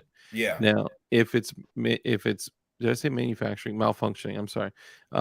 It's highly unlikely that your Glock is malfunctioning because of 115 grain ammunition. It may be because of the specific type of ammunition, or it may be because of the feed ramp or whatever, or even if it works with 124, 135, 147, 158, try a different type of 115 grain ammo first. Find what works and continue to use it. Try a couple of different brands of that ammo where the with everything. I mean, that's a general statement. Where the nose is different. So you might have like a 115 where the nose is real squared off. Yeah. You might have a 115 where the nose has a little bit of a more of a ramp on it. Like try a couple of different 115 brands before on you this go. little guy. Yeah. And the only thing this little thing runs on good is Remington 22 Thunderbolts. Yeah. Really? And those Remington 22 Thunderbolts run great in that. They're a little hot. They're lead, and they're waxy. Yeah. They're waxy. They're like lubricated, and they don't have a rotating head. So they run great. Those Thunderbolts, like what you got. Couple of years ago, when me and my wife, we took my alligator, which was 10'6". It's great for dispatching small game. No, listen to this shit. We ended up that gator. We fought him. I got on him we got on him at like 4 o'clock in the morning. And about daylight, I actually got a hook in him, and I got that gator trapped in a snag. Is what I did, and he ended up drowning. I'm the only person I know, and I swear to fucking Christ, me and my wife drowned an alligator. Nice. That's hard. If you don't believe me on that, trust me. I don't have any reason to believe you lied to me. No. If I tell you something is a fact, you best believe it. I at least believe it as a fact. But when we brought that gator up to the top, we had that H&R 22, which we killed plenty of gators with, but we had it loaded up with those Thunderbolts. My wife shot it twice. She reached around. I brought that gator's head up. She reached around, pow, shot him twice. What'd she do? She shot that gator with those 115s. He reached 15s. Reach around. The first round she shot him with, when we skinned that gator out, because I skinned him out all the way to basically to the top of his head, and then fillet out his jaws. That first round she shot him with those Thunderbolts, you could have literally taken that round, loaded it back into a 22 cartridge, and fired it again. It was like it was never shot. Yeah. From point blank, like 4 or 5 feet away. No, we're talking like 8 inches to 6 inches away. Oh shit! Oh shit! A 40 grain lead cast, dude. Yeah. I tell you what, man. No 22s are going to expand. You're not going to get it unless you go up to Magnum, and then you're going to get ones that they advertise as expanding, but don't really expand. Waffles, you take it easy, brother. They just squish, it, man. I love you, man. You take it easy. They just squish. Most 22 squish like FMJ. Well, this one, I'm serious. It's good for dispatching. I mean, this thing too. In some of it, I mean, you were shooting it out of what? You were shooting at an H&R with like a 6-inch barrel. An H&R 6-inch barrel revolver. And I got like not even 3 inches here. This thing, when you shoot, we shot a tailgate of a pickup truck, and in my North American Arms revolver wouldn't penetrate it. It wouldn't even penetrate it. It had like a 1.5 inch. This went through because we've used that H&R. We've used that H&R to kill. God, I don't know how many alligators. Good night, Z. Yeah, night Z. But we've used that 22 to kill quite a few gators. Using like Remington semi jackets and shit like that, and it's always been great. Dispatch. Yeah, 22. But that damn Thunderbolt, the 2 rounds she put in that alligator, when we skinned that alligator out, the first round that fell out, which was the one should have went right in his brain. You could have loaded that round right back up and shot it with no issues. The second one was the one that deformed just a little bit, but not much. It wouldn't. You could have swedged it a little bit and then loaded it right back up and then shot it. There's the garage gun. Pulled that out from the keyboard tray. It's a Heritage Rough Rider, 6.5 inch. Nice. That old H&R. Dude, it's a nice garage gun. It really is. Just to have it on, on call and every minute, you just like pull out your keyboard tray. There it is. Walk outside. Dispatch whatever you need to. 22. Well, that old H&R. I think it's a 9-shot. It was my granddaddy Frank's. It was my dad's step. It was my dad's. Look at that fade in that part. Oh, look at you showing that shit off. Hey, just saying. Bragging on your haircut? What are you doing? Dude, I went like 3 months without a cut, dude. I needed one so bad. Oh, dude, my mom's supposed to cut my hair every week, and she's been slacking, so I have to give myself a self haircut after a week and a half. I almost did. I was just done with it. Joe, what hair do you have to cut besides that? That's what I mean. Dude, when you ain't got hair, you gotta have it tight. If it doesn't look tight, it looks sloppy. Oh, it looks sloppy. You go 2 weeks, dude. I've had long hair, but dude, before I lost my hair was as long as yours. Oh man, the dudes was picking on me. When was it? Today or yesterday? He ain't picking on you. He's jealous because you got hair. My shit will stay. My hairline in the front has stayed pretty decent. Now, a little bit back on top has thinned out. Where it starts. It's where it starts. You're only a year younger than I am. Here's the deal. Now, when I went to jail, when I went to prison for a year, they shave your fucking head. Sure. And let me tell you something. I have a fucking lumpy ass head. You don't want this goddamn head without hair. It looks I got a dip in my head. Yeah. Dude, I used to rock my head shaved for a decade at least. I never done shaved. More than a decade, probably. Dude, I went back to it. I did this in high school because I played sports. I played soccer. It's just so easy. You can do it yourself. Well, it will. There was a couple guys that had like really long hair in our soccer team, and they were getting to the point where they were ineffective because the shit was whipping around. They had like ties. They were tying it, and we basically just had like a soccer team meeting, and we were like, everybody's shaving their heads. We're going to Randy's mom's house. Randy's mom's going to shave our heads. Randy's mom? Okay, come on. Yeah. So we all went over to Randy's mom's house and we fucking got our heads shaved. And there was like 2 guys that didn't do it and we all fucking hated them. We were like, you guys are fags.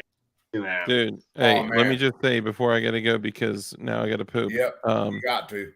But check this out. I got the green dot on that 10 milli, and that thing is fire. I know it may look like I'm flagging myself, but it's like a foot and a half away from here. No, who made that? Who made the green dot? Is that Swamp Fox or what? If you pull the slide off and you think someone's flagging themselves, you're a fucking idiot. Oh no, it's not just a slide. Yeah. Yeah, seriously though, who made the green dot? Is that Swamp Fox or what is it? Look at the top. It's got the solar panel on it. Dude, I got glasses on and I'm blind. Tell me. Holosun. That's a house. Oh, okay, yeah, Holosun. Yeah.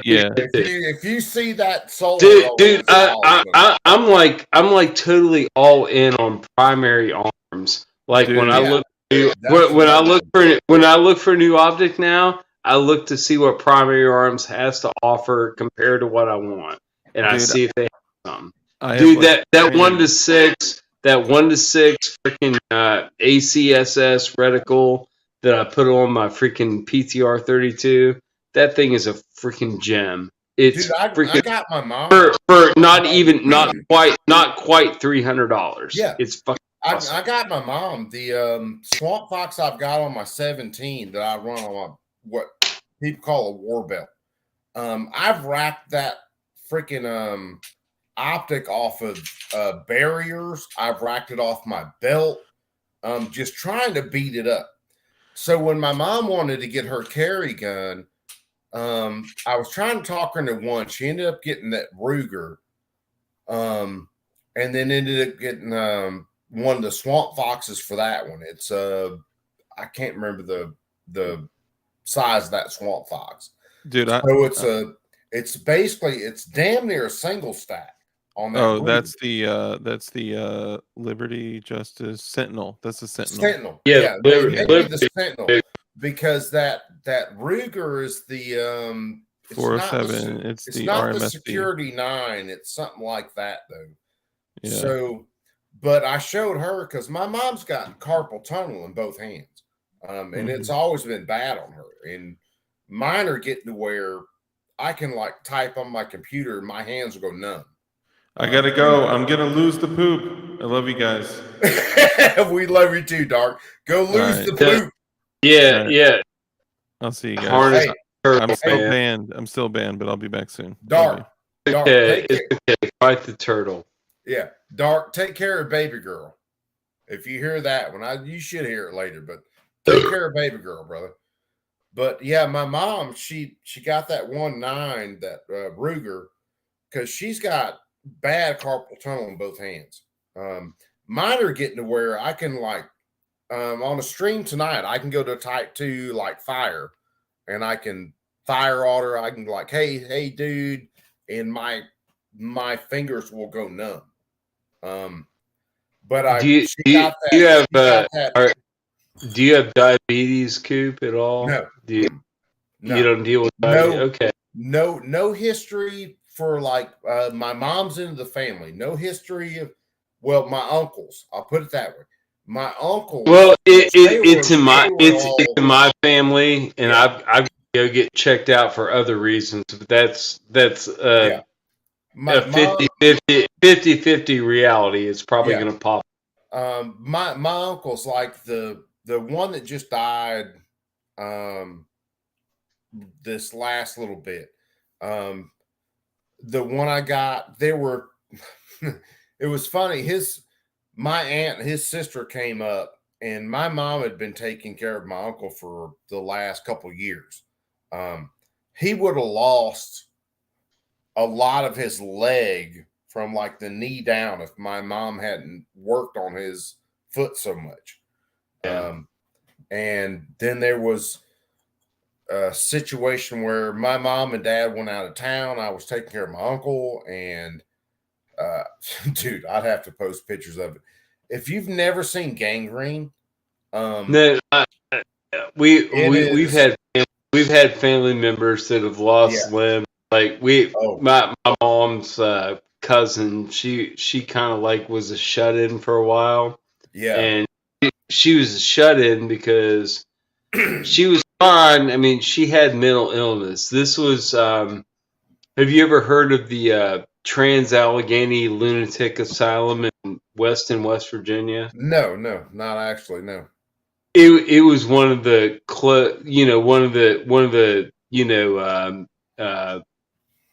crazy farms that they shuttered. In the Reagan years, they shuttered all those. Yeah, they shut everything down. Well, my mom's cousin was a patient there, and this is fucked up, Coop. I mean, we can do fucked up, dude. I mean, no. This is 100% true story. Joe, have you not seen my face? We can do fucked up. Okay. I'm gonna share a family true story. I'm gonna share a family true story. I swear to God, this shit happened. All right. This is back in the probably late 60s, early 70s. And my mom has a cousin that's a beautiful woman. She is a beautiful girl, right? Just a knockout from the word go. Now, keep in mind, well, this was like almost like semi-post Al Capone area. Al Yeah, Capone, Al Capone used to frequent West Virginia, and in a lot of times Clarksburg, West Virginia, yeah, is yeah. really close to where all these people live, and there were a lot of Italian people that live in my area that were involved with Al Capone and other gangsters. I mean, there was mafia in my area. It's all done now, Yeah. pretty much. Well, But in my that shit just in my area, like in the 50s and shit, and 60s when my parents were born, that shit existed. Whoa, Okay. just to stop you for a second, and you can tell the rest of the story, but just stop you for a second. All that shit, if people don't realize, all that shit became the Southern Mafia.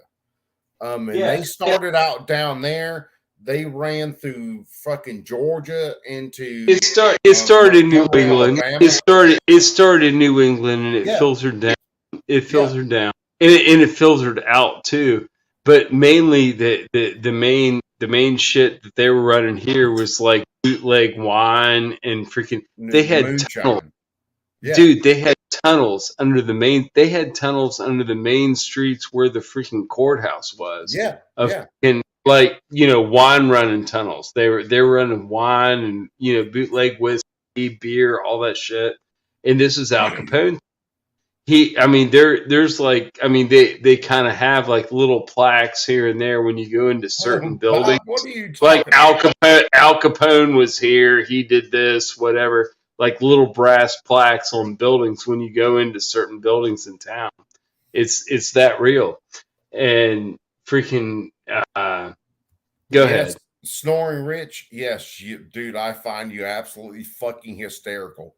Bob, what are you talking about with hallucinating? Because I might roll with you on that one. I'm not there yet, but I might roll with you. But nah, go ahead. Go ahead, brother. No, but with all, I forget where I was going. Where was I going with all this shit? You were going with wine transporting under the road. Yeah, and not all there. They had tunnels under the road, like moonshine and wine running tunnels under all the roads in that town. It was crazy. And still too, there's some of them that are blocked off. There's some you can still pretty much explore a little bit. Yeah. Until they get blocked off. Yeah. It's pretty crazy. When they hit prohibition, of course that was one of the only I think it's the only amendment to the Constitution that got overturned. There were so many different places where you had like what did it even last? Did it last 10 years? Did prohibition last? I don't even think prohibition lasted 10 years. I have to look it up. But I don't even think it lasted 10 years. But there are so many different places like what you're talking about where there were like a tunnel that moved through town where they could pop out one place and then pop. They had another place that they went out. Yeah, it was crazy, man. The real gangster Al Capone was like around in West Virginia. Yeah, dude,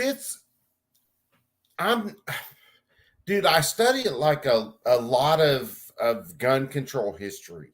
That's where I hang a lot of my hat when I'm just playing around that's when the fucking what was it, NFA?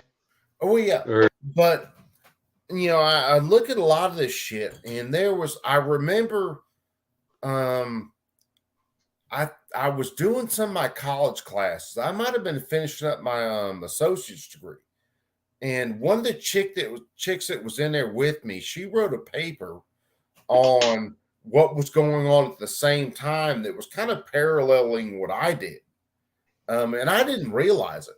Ben Franklin and a lot of our founders, they were around at the same time where you basically had like Salem witch trials and shit going on. Yeah. It was wild to see the intersection of those histories. I mean, people don't realize that fucking, George Washington got beat down like a motherfucker. Oh yeah, dude. Single fucking battle until he fucking Dude, there's a one of the YouTube channels called Simple History. I mean, they animate a lot of this shit. Oh yeah, the cartoons. I love those. I love those, dude. No, there's a couple good ones. There's a couple good ones. If you're not following, if you just look up Simple History and follow Simple History, if you're not following them, you are missing out.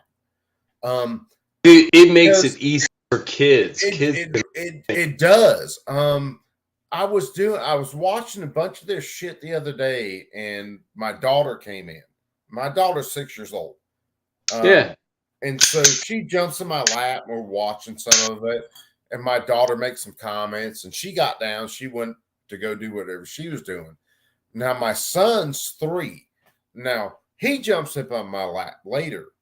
And I think it was like an hour or so in between. And I'm sitting there. I got hooked on Simple History for whatever reason. I'm like, you ran through a couple of them. Yeah. I'm like, this shit's fucking great, Mm-hmm. And my son, my damn 3-year-old, he jumps up in my lap, and I think the Simple History was talking about like tanks and like early fucking Russia or some shit. Oh, there's several good ones. I mean, Simple History is honestly a very good channel. If you want to, you don't even have to watch it. You can listen to it, and it's good. Yeah, if you want another one that's really fucking great, I have to look them up. It's grunt style bedtime stories. But the actual like stories that they tell is oh fuck, what is it? I have to remember it because it's they talk about a lot of like the Medal of Honor winners, the Bronze Star winners, and shit like that. One of my favorite. Think about it for a second. I gotta take a piss real quick, dude. Yeah, man. But one of my favorite ones, you guys that are still out there, this dude, he was special forces, and he was in this military base. They get attacked by the Viet Cong. They got mortars coming in, all kinds of shit. Well, he fights everything he can with his rifle, and it's M16. Then he jumps in a mortar pit and starts firing mortars back at the enemy. He gets blown out of the mortar pit. So an artillery round ran right in there on top of him, blew him out. And he jumps back in the artillery pit. He starts firing artillery. And then there's a basic advance on the base where the Viet Cong, they're like running in with a deuce and a half. You guys don't know a deuce and a half. It's kind of a heavy 2.5 ton truck. Yeah, heavy transport truck. Well, they start to run in with that. Well, he runs to the end of the base where they're at and starts firing his gun. His, You're still talking about Simple History? No, well, this is another one. But he starts firing his M16. He fires his M16 out. I think he shoots a damn grenade or a rocket into the truck, blows him up, stops him from doing it. But this dude, man, it's in his Medal of Honor paperwork, so it's no bullshit. So he does all this shit. Then he runs across the damn field where the military, the air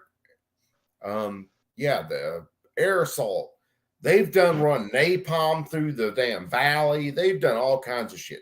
This dude runs all the way into the VC tent, starts knifing all of their communications officer, kills them with his blade. I mean, badass. Then when he's running back from the VC communications, he has to fight a fucking tiger because they're in a wild tiger. Yeah. They're in South Vietnam. There are wild tigers there. So this got to be a simple history. It's got to be one of them. Well, I think Simple History might have it, but Grunt Style Bedtime Stories has it. But it's like he goes and kills I mean, he's knifing people in the fucking command tent for the VC, and then goes to run back to the base, and then he gets tackled by a tiger.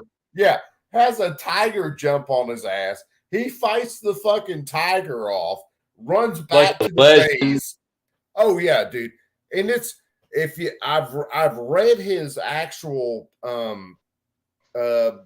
like Medal of Honor, all his paperwork for it. You can find it online, and I've read that. And this was like Vietnam, right? Yeah, well, it's Vietnam. Yeah. I think that was 1967, when that actually happened, when he did all that shit. But you can find it online, and you can find his actual Medal of Honor paperwork where they describe the whole event. And dude is like, yeah, and then on this way back, he has to fight a fucking tiger.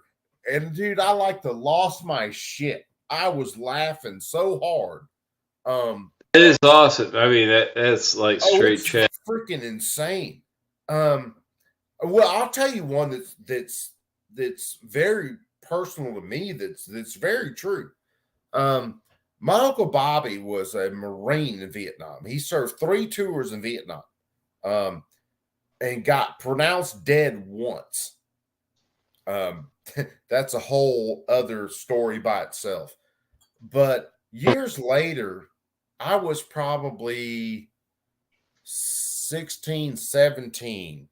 There's a cemetery that's right outside of Wheatley, Arkansas, called Posey Cemetery. Right outside of Wheatley, Arkansas. I think it's in between Wheatley and Brinkley, or it might be Winkley and Forest City. I can't remember. But I was out there one day with my Uncle Bobby, because my Uncle Bobby mowed that place for free. He did all the damn mowing on the. That's very nice. Yeah, well, he did all the mowing on, because my granddaddy, my mom's dad's buried there, and they have some other family members that are buried there that have been like for hundreds of years in that cemetery. But I was out there with Uncle Bobby one time, and me and Bobby are mowing the cemetery. We done cut all the headstones and everything, and there's this black dude pulls up, and Ford. It's got, I think, a Ford F-100. And him and Bobby start talking, and well, I walk over there, and I figure out that the fact that these two served together in Vietnam. My Uncle Bobby and this black dude, they served together in Vietnam. Well, what happened is they were both Marines, and they got caught in a goddamn ambush one time, and both their whole fucking platoon got shot to pieces. And my Uncle Bobby and that other dude, I can't remember his name, to save my goddamn life. They laid there on a riverbank and basically held fist and gunshot wounds until the Mud Marines could come in, or what they didn't call Mud Marines then. It was the Brown Water Navy. They could come in with boats, and they pulled out everybody. But it was insane sitting there listening to those two talk, because they were there. Both of them were in the same ambush. Both of them, Marines, the whole 9 yards. Dude, it was like, I love listening to old dudes talk. What sucks? Oh yeah, man. My old dude buddies, like, another one just died like last week. They're all gone. They're all gone. Like, I met these guys when I was in my 30s. Yeah. And they were in their 70s. And now my old dude buddies that, experienced stuff like you're talking about, they're all gone. Yeah, it sucks. It's cool being able to be friends with them while they're around. But I was only friends with him for about 10 years, and well, now that's still that's a long time where you were supporting them. And we were mutual friends. Yeah. We helped. We helped each other. We were friends. We were good friends. Actually, tight friends, because I mean the one guy, I mean he ended up having like cancer 5 years into me knowing him, and then that ended up, like, after a year after that he was gone. And that was a big deal. I helped that motherfucker out a lot because I love him and I still love him. Well, that's you're like me. I've been fortunate enough to, I'm in a position to where, like, my mom's dad, my granddad, served some in World War II. He was my granddad Fisher. He actually knew some cats that were basically high enough in Arkansas politics where they kept him out of having to go to the war. Now, at least a 28-year Mason. Yeah. Well, my granddad, he would have went there with no problems. It just worked out to where there were people that knew him, and they were like, "No, we need you working in this factory, making these parts, and that's your fight in World War II." My dad's stepdad, my granddaddy Frank, who my old Sears and Roebuck 22 over there came from, he was part of the ground crews for the bombers in World War II, where they were coming back in from, bombing Germany or wherever, and coming back into the fields in England and bottoming it out. And it's crazy because I've been fortunate enough to know people from World War II, people from Korea, people from Vietnam. The guys that I know now, of course, are all from the global war on terror, from 2021 on. And I know guys that, like a fucking good friend of mine, when everything initially kicked off in the Middle East, I had a Benchmade knife. I thought I had my Kershaw on me, but I probably put it up. I'm gonna try to find it just because. I probably put it up. But it was a Benchmade assist open, so all you had to do was like push the button and the knife flicked out, had a butterfly on it for the Benchmade, all that shit. I gave that to him.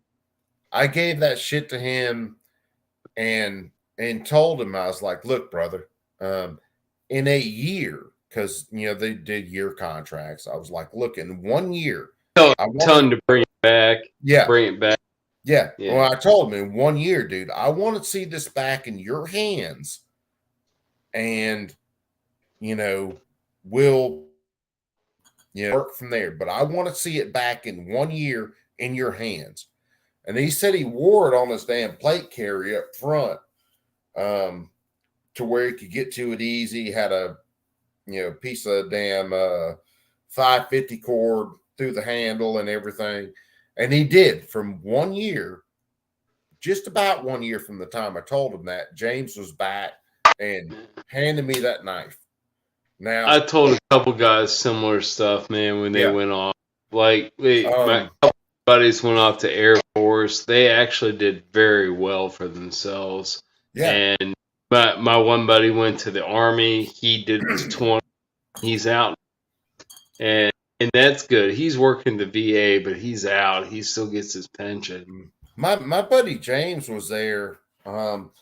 He was, oh goddamn, I can't remember which unit he was when he got, because he went in when he was like 17 and served a couple years and got out.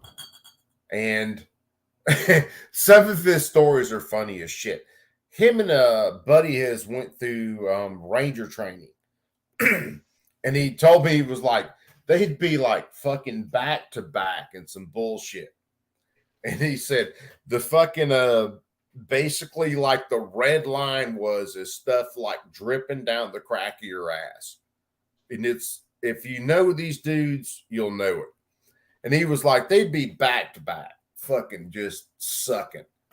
And he was like, hey, how you doing? It's like, I'm all right. And James is just that fucking dude. And he was like, how's your ass doing?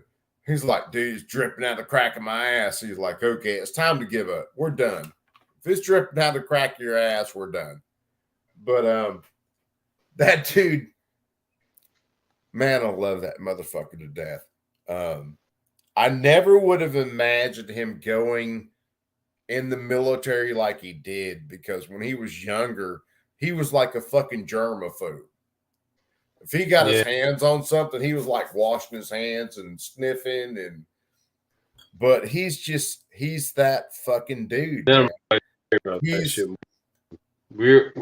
and my buddy, dude, when we were young, like anywhere like 15 up, we were fucking animals. We were. Dude, James, I was just hanging out with one of my high school buddies tonight. His mother-in-law just died. I went and brought him some food and shit, and freaking, talked to him for a while and shit. And we talked about old times and shit, and how things work out, and how we were, and we have no regrets. We were freaking we were deviant. And keep in mind too, Coop, we've talked about addiction here and there.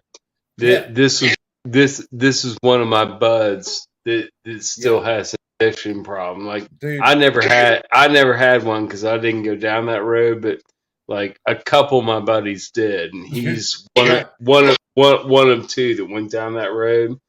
And my buddy James, the dude I was talking about, he was one, man, that he loved to party.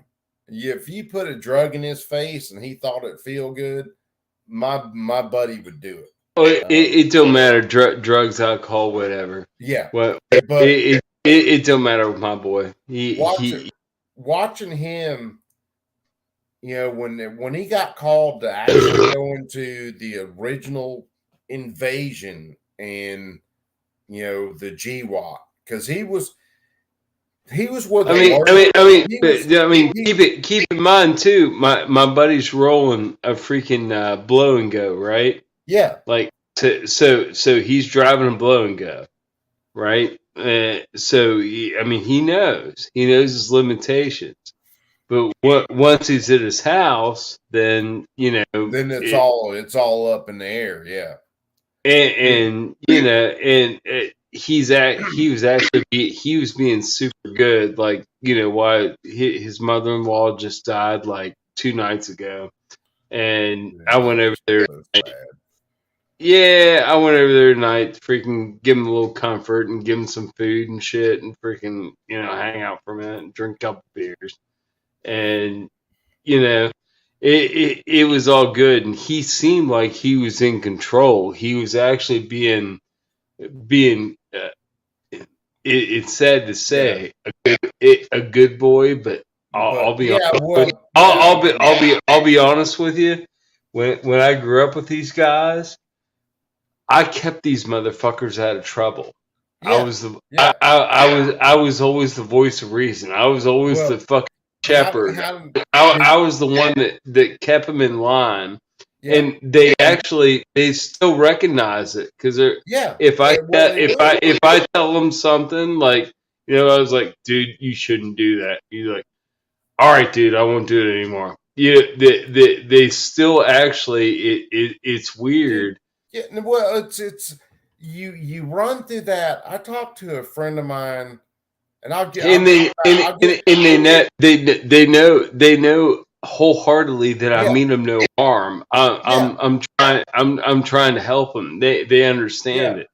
My buddy James, I'll get back to him in a minute, but there was a friend of mine that I hadn't talked to since I was in middle school, basically.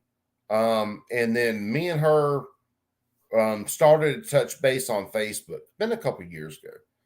And she talked about the same thing. She was like, you always kept Sam and Chad, you always kept everybody out of that trouble.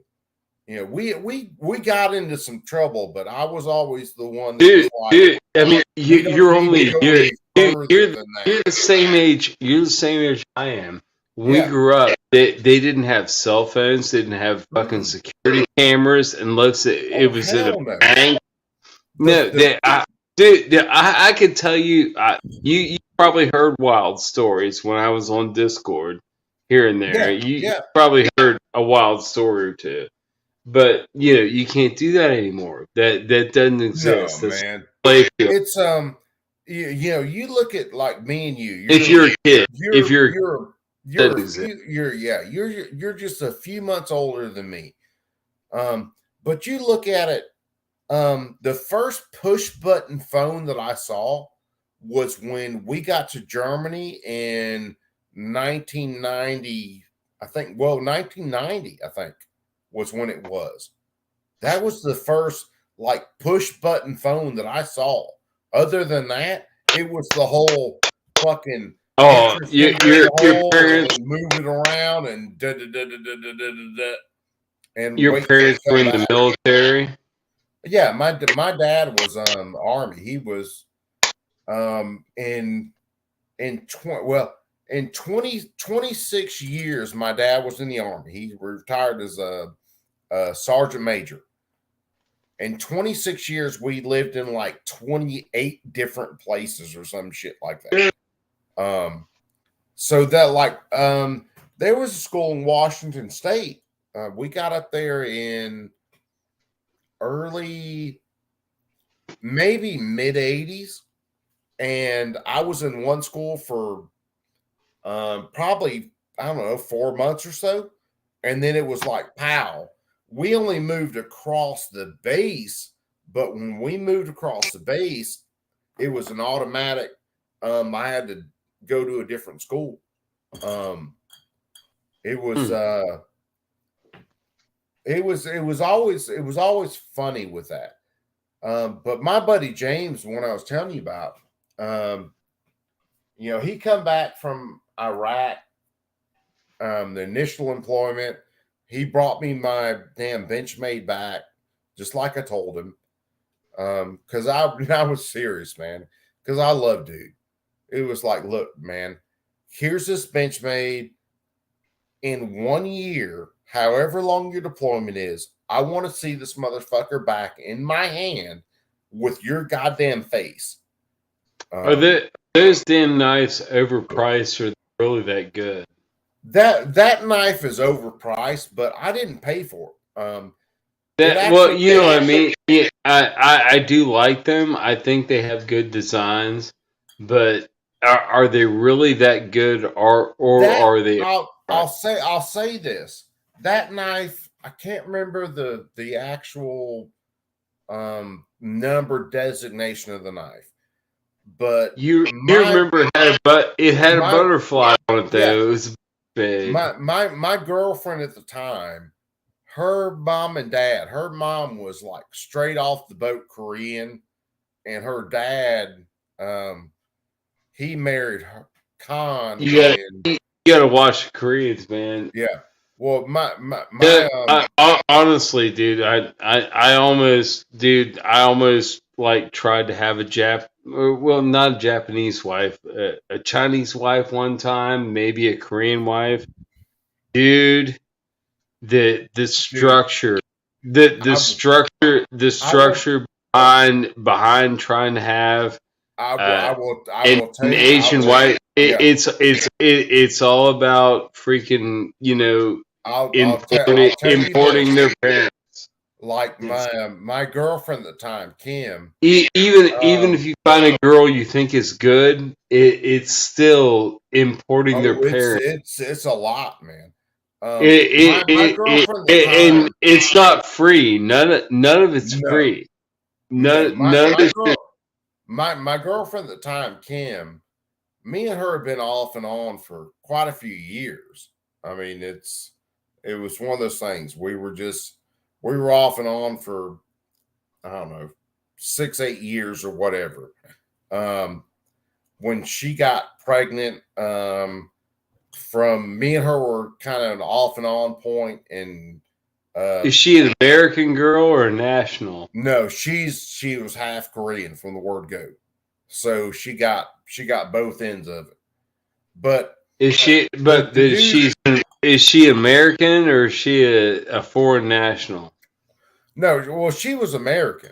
Okay. Well, American all the way through. that was the difference I was talking about. Like Yeah, I dated South Korean American girl. Well, American national. She came over when she was like 3 or 4, like really young, and she was spoiled. She had a lot of money. That was a bad time. But this was, Kim was, her mom was like fresh off the boat Korean. Kim was half Korean. Her dad was full on, he had just a white dude. Her dad was a fucking bear. He was fucking out. He was a good dude, man. He was 6 foot and some change. I mean, built like a goddamn porta shitter. I never met. Wide. I He stopped me one night. We were in one of the damn strip clubs downtown, and there was a stripper. She started arguing with 2 GIs, which, I mean, we're right near Fort Benning, so that's what you've got. You've got GIs and whatever. Well, she started arguing with them, and me and Bob had been shooting game of pool, and she like fucking slid up on the side of the pool table, knocked balls everywhere, just whatever. She's arguing with 2 GIs, and I put a regular quarter size table, so I put a hand on each corner of the table, and I leaned forward at her, and I told her, "Look, you need to fucking move." Because where we were at, we were shooting pool. You couldn't see the stage, but I was in there a lot. I knew all the girls that were dancing. I never played the hoe with them. It was always like, we'll fucking eat damn Waffle House, whatever. We'll chill out. We were always cool.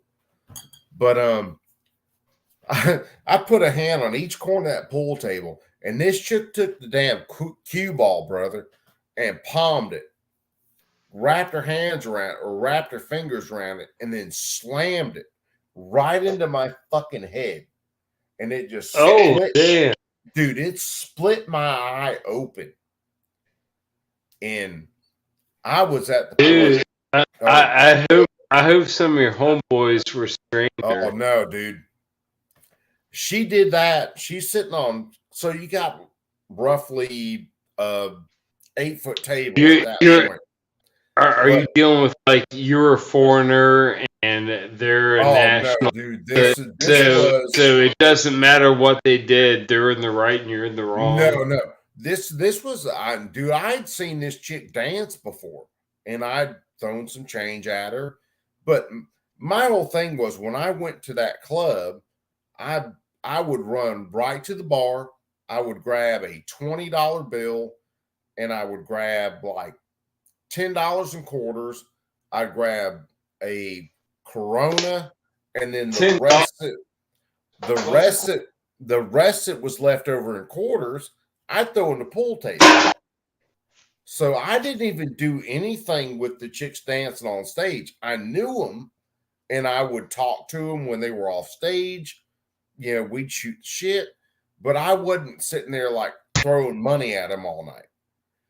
But that night, when that shit happened, my ex, her dad, Bob, like I said, he's 6 foot and some change. He's a big dude. This chick palms the damn ball right into my forehead and just splits me open. And I just told her, I was like, come here.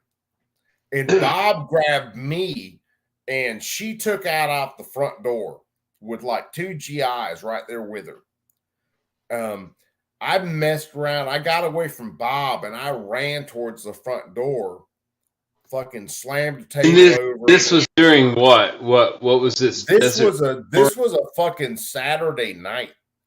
I mean, what year? What year were you This in? was, let me see, because I got all my shit done when I got arrested and went to prison and all that shit. That was 2004 to like 2005. Did you get the early out prison to go to the build? This was like 2004. So this had to be like 2003, somewhere around there. Nah, dude, when I got fucked up, a couple people I know got like, they got hemmed up on something local, like in town or whatever. And they got the option to just like go to the military, and they flopped into the recruiter, and their charges were gone. Well, it was something stupid. It's like a DUI or something stupid.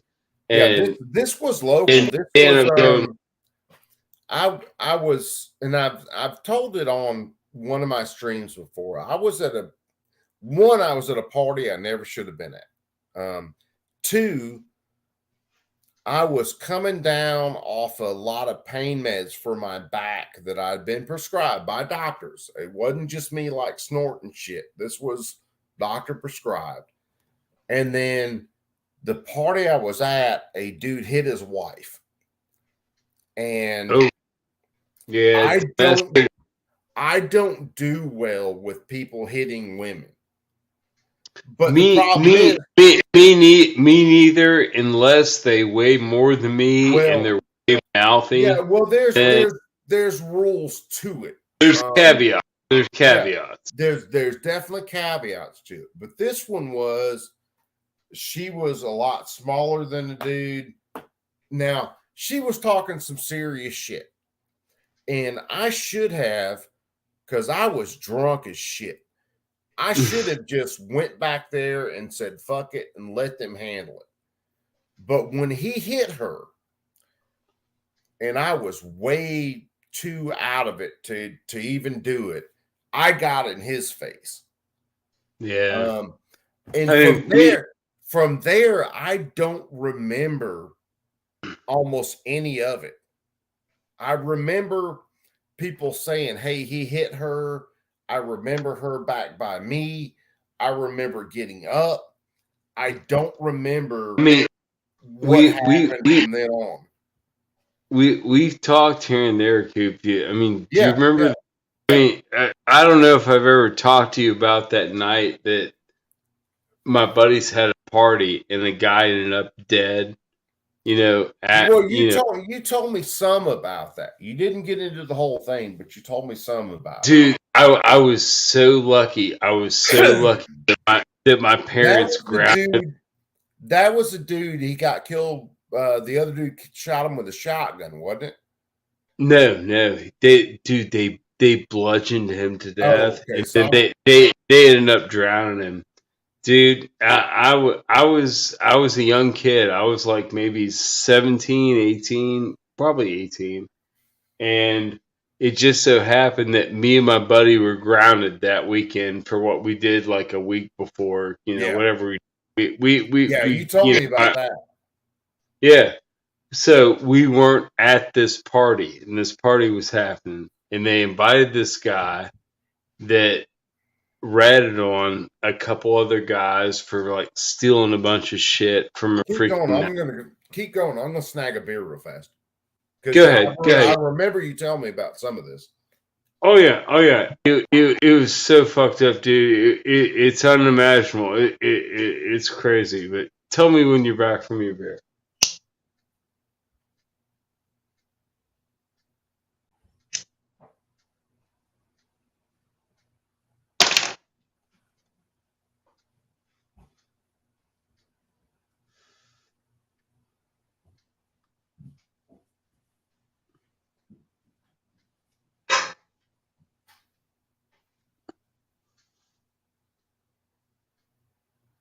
Coop stream.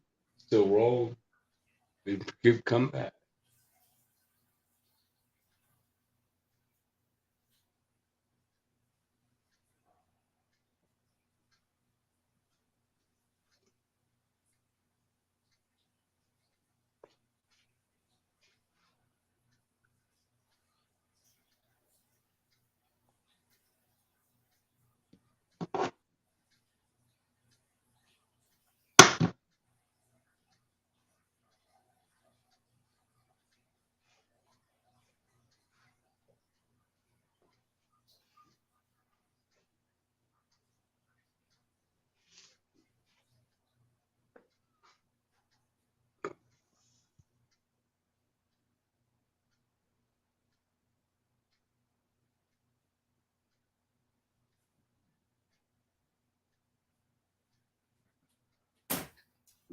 Shit.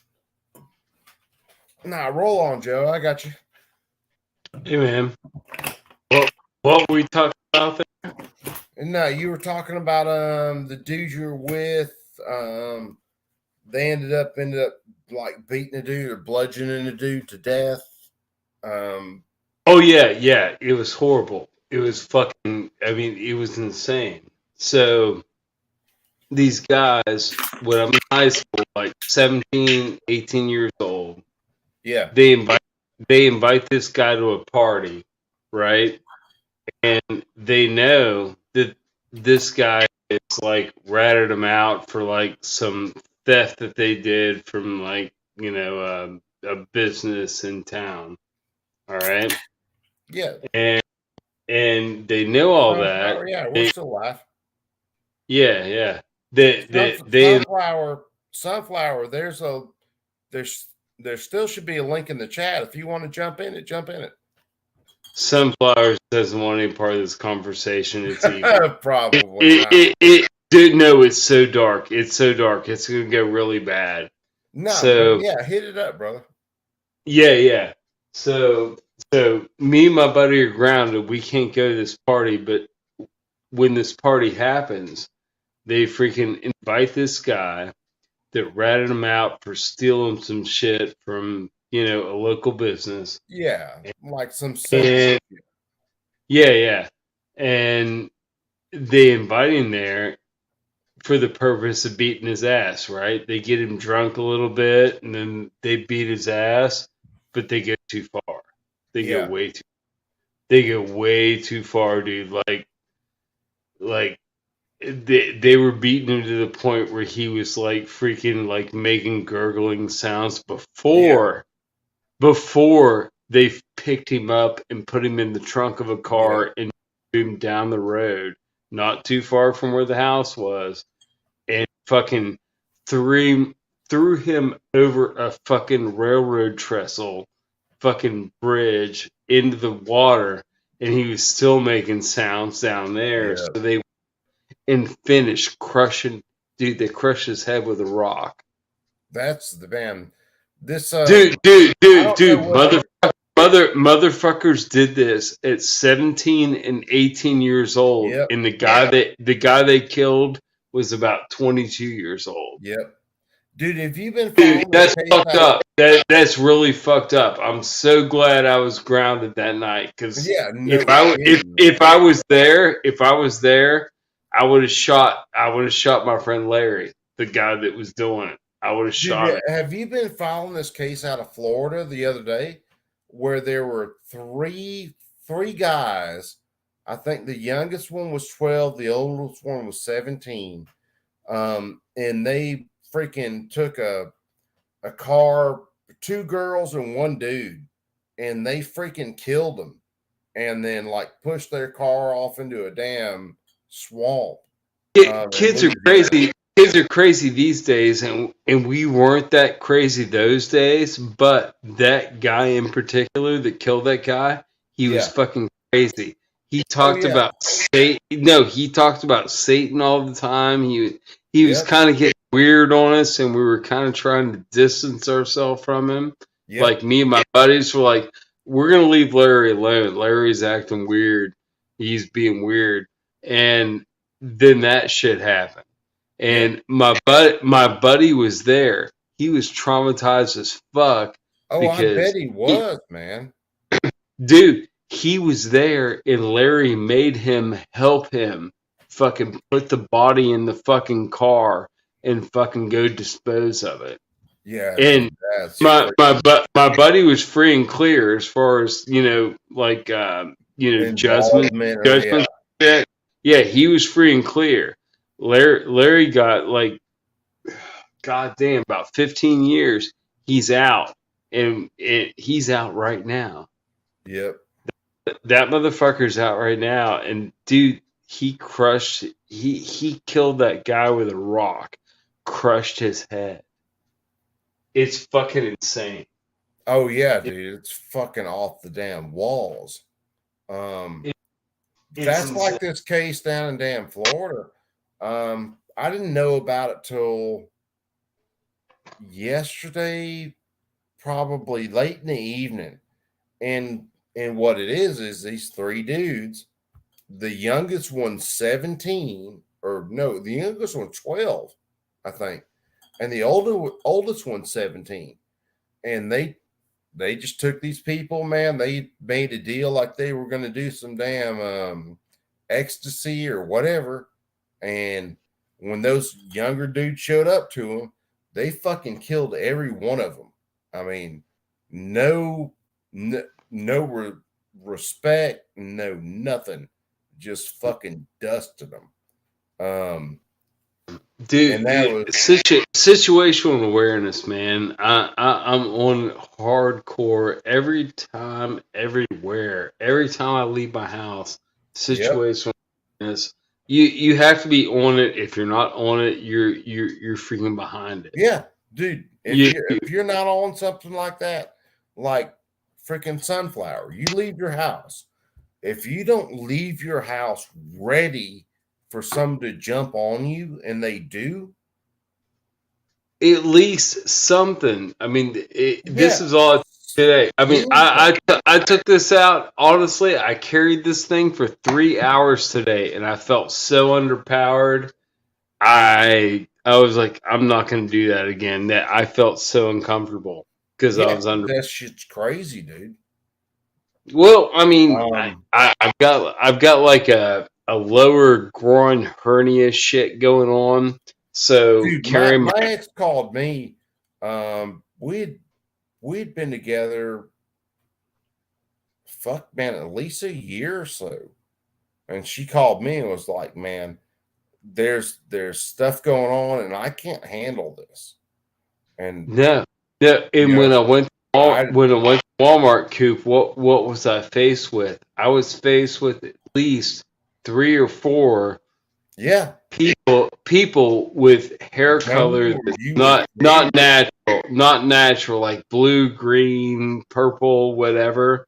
Acting weird, and they're not people that are in Walmart buying products. These are employees. And I'm like, okay, that's where we are. We're Walmart now, and we've got freaking weird trannies running around everywhere. And the one dude with the red hair, goddamn dude, that motherfucker was trying hard. That I avoid that motherfucker at every fucking possibility, but he fucking hunted me out. I hate that. It's sad, dude. It's sad. What America's coming. I mean, you know too. I mean, you're my age. You understood. You were educated back when they didn't have that much indoctrination. And if they tried to do it, you're like, that's gay. Fuck that. You know what I mean? You're the same age, but people even as less as 5 years younger than us are fucking indoctrinated. 10 years definitely, but 5 years some. It's fucked up, Coop.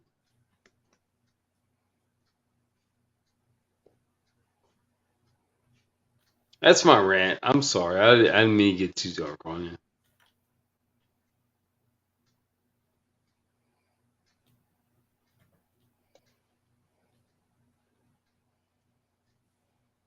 Can you still hear me? Mm-hmm. Yeah. Oh, okay, okay. I was making sure. No, dude, I can still hear you. I tell you what, though, I'm about to dip. You too? Yeah, dude, you're cool, man. I'm about to hit it too. It's like tonight, man. Tonight was just a goof off stream, just to fucking get everybody together and shoot the shit. You know. Honestly, these are my favorites. These are my favorite streams. Dude, some of these are my favorite streams too, to be honest with you, because I get to talk to everybody. I get to talk to freaking, you know, damn. Yeah, Dark came on. Anybody who wants to come on can come on, and everybody else, Bob, freaking, you know, anybody else in the chat, they're more than welcome to come on. I hope you guys know that by now. And it's just a good time. It's one of those times where there's so much stupid shit going on around the country that, like, Yeah. just being able to shoot shit with you, and you know what's going on right by you, and Dark knows what's going on by him. It's comforting, isn't it? Yeah, well, a lot of it's just I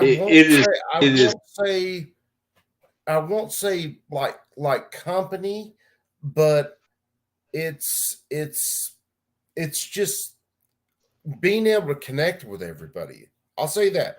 That's the easiest way to describe it. So I get to connect to you. I get to connect to Dark. I get to connect to freaking Farmer and Sunflower. I was saying basically the brotherhood, like the the general feeling of acceptance and everything is comforting.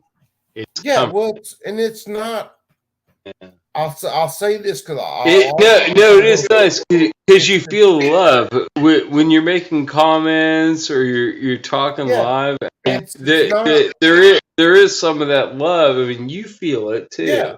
Yeah, but it's not this.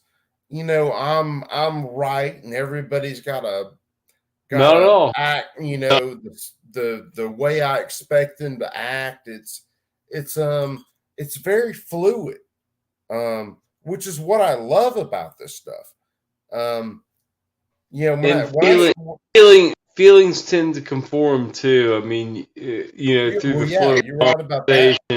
Yeah, through the flow of conversation, everybody tends to agree, or they drop out. They either drop out or they. You get the say me and you say we're agreeing on something, and then Taco comes in, and Taco has a complete different view of what we're talking about, and we hang on to the topic we're hanging on to, but Taco the whole time is like, look, fuckers, there's this different thing you need to see, and that's what I like about what I love about doing a stream with everybody like this, is because there are so many different points where Taco will bring up a point, where Bob will bring up a point, or Bacon's in the chat and Bacon will bring up a point, and then we have to come out enlightened. You come out enlightened a little bit. Even if you didn't intend to, you come out like, okay. But honestly, most of the time, the guys you chat with, they're on your fucking same. They're on your same plane too. That's what I love about all these guys that we're in Dark's chat with, or we're in freaking tactical. You're on the same. We're not always on that same page. We might kind of think about the same direction that we want something to go, but we'll all see it as a different path that we need to get there. And that's what I love so much about all you guys that are either in dark community or me and you will start a stream up, we'll shoot the shit. That's what I love so much about everybody that is with us, because there are so many different points of view. Now me and you, we could solve probably every freaking school shooting issue that could happen in our cities. Me and you could be like, okay, this is how we need to work this. This is how it should work, and it won't happen again. We could do that easy. 100%. Yeah. 100%. Now there are other people that we follow where things like that can happen, and we're like, okay, this needs to happen. This is how this should roll.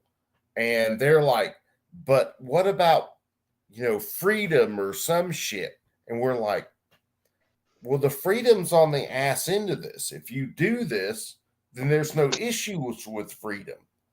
But we have that discussion. The good side of that, as far as resource officers and like schools and shit, we've already got that covered here in West Virginia. Like we have resource officers, and actually we just got like 2 local county canines. Like we got another canine, so it helps because they can sniff guns too. Mm-hmm.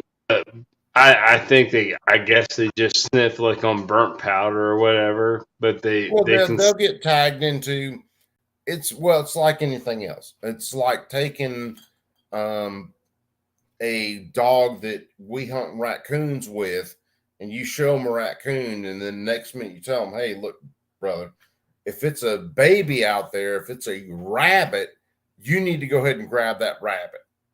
And it's West Virginia, so you got a certain budget. Yep. Most of our working dogs are German Shepherds. Yeah. Occasionally you'll see a German, like one of those Malinois, freaking the small dogs that are really mean. You'll see those occasionally, but most of them are Shepherds. That's what we usually employ on our canines. And I've got a canine officer that lives in the neighborhood, man. He's a nice guy. He just got a freaking upgrade. That the last canine freaking dog got retired, so he got a better cruiser. So he went from a one of those Taurus.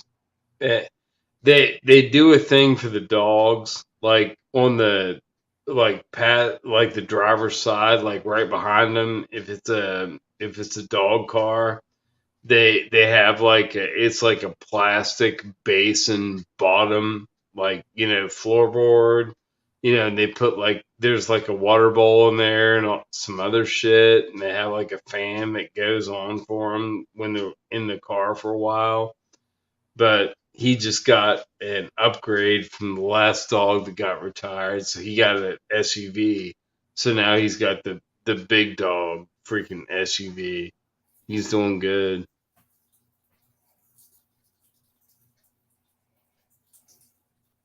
I don't mind the canine. I love the canine cops, man. Freaking, they're a good tool. They do work well, and they take a lot of drugs off the street and shit.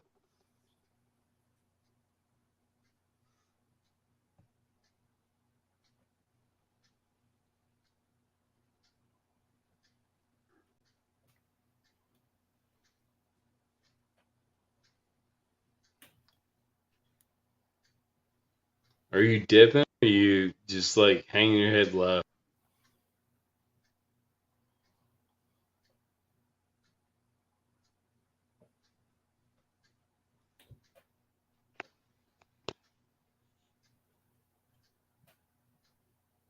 Coming back?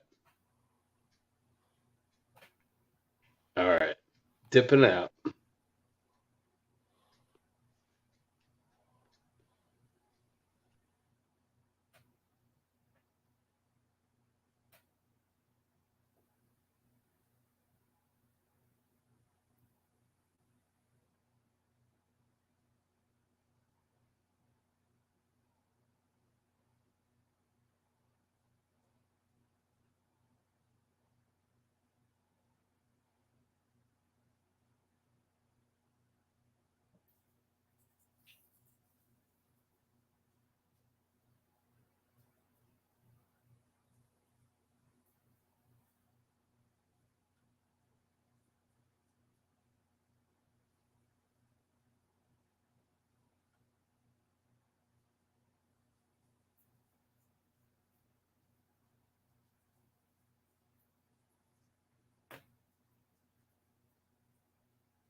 Shit. I'm sorry, cats. If I'm still up, we're stopping that.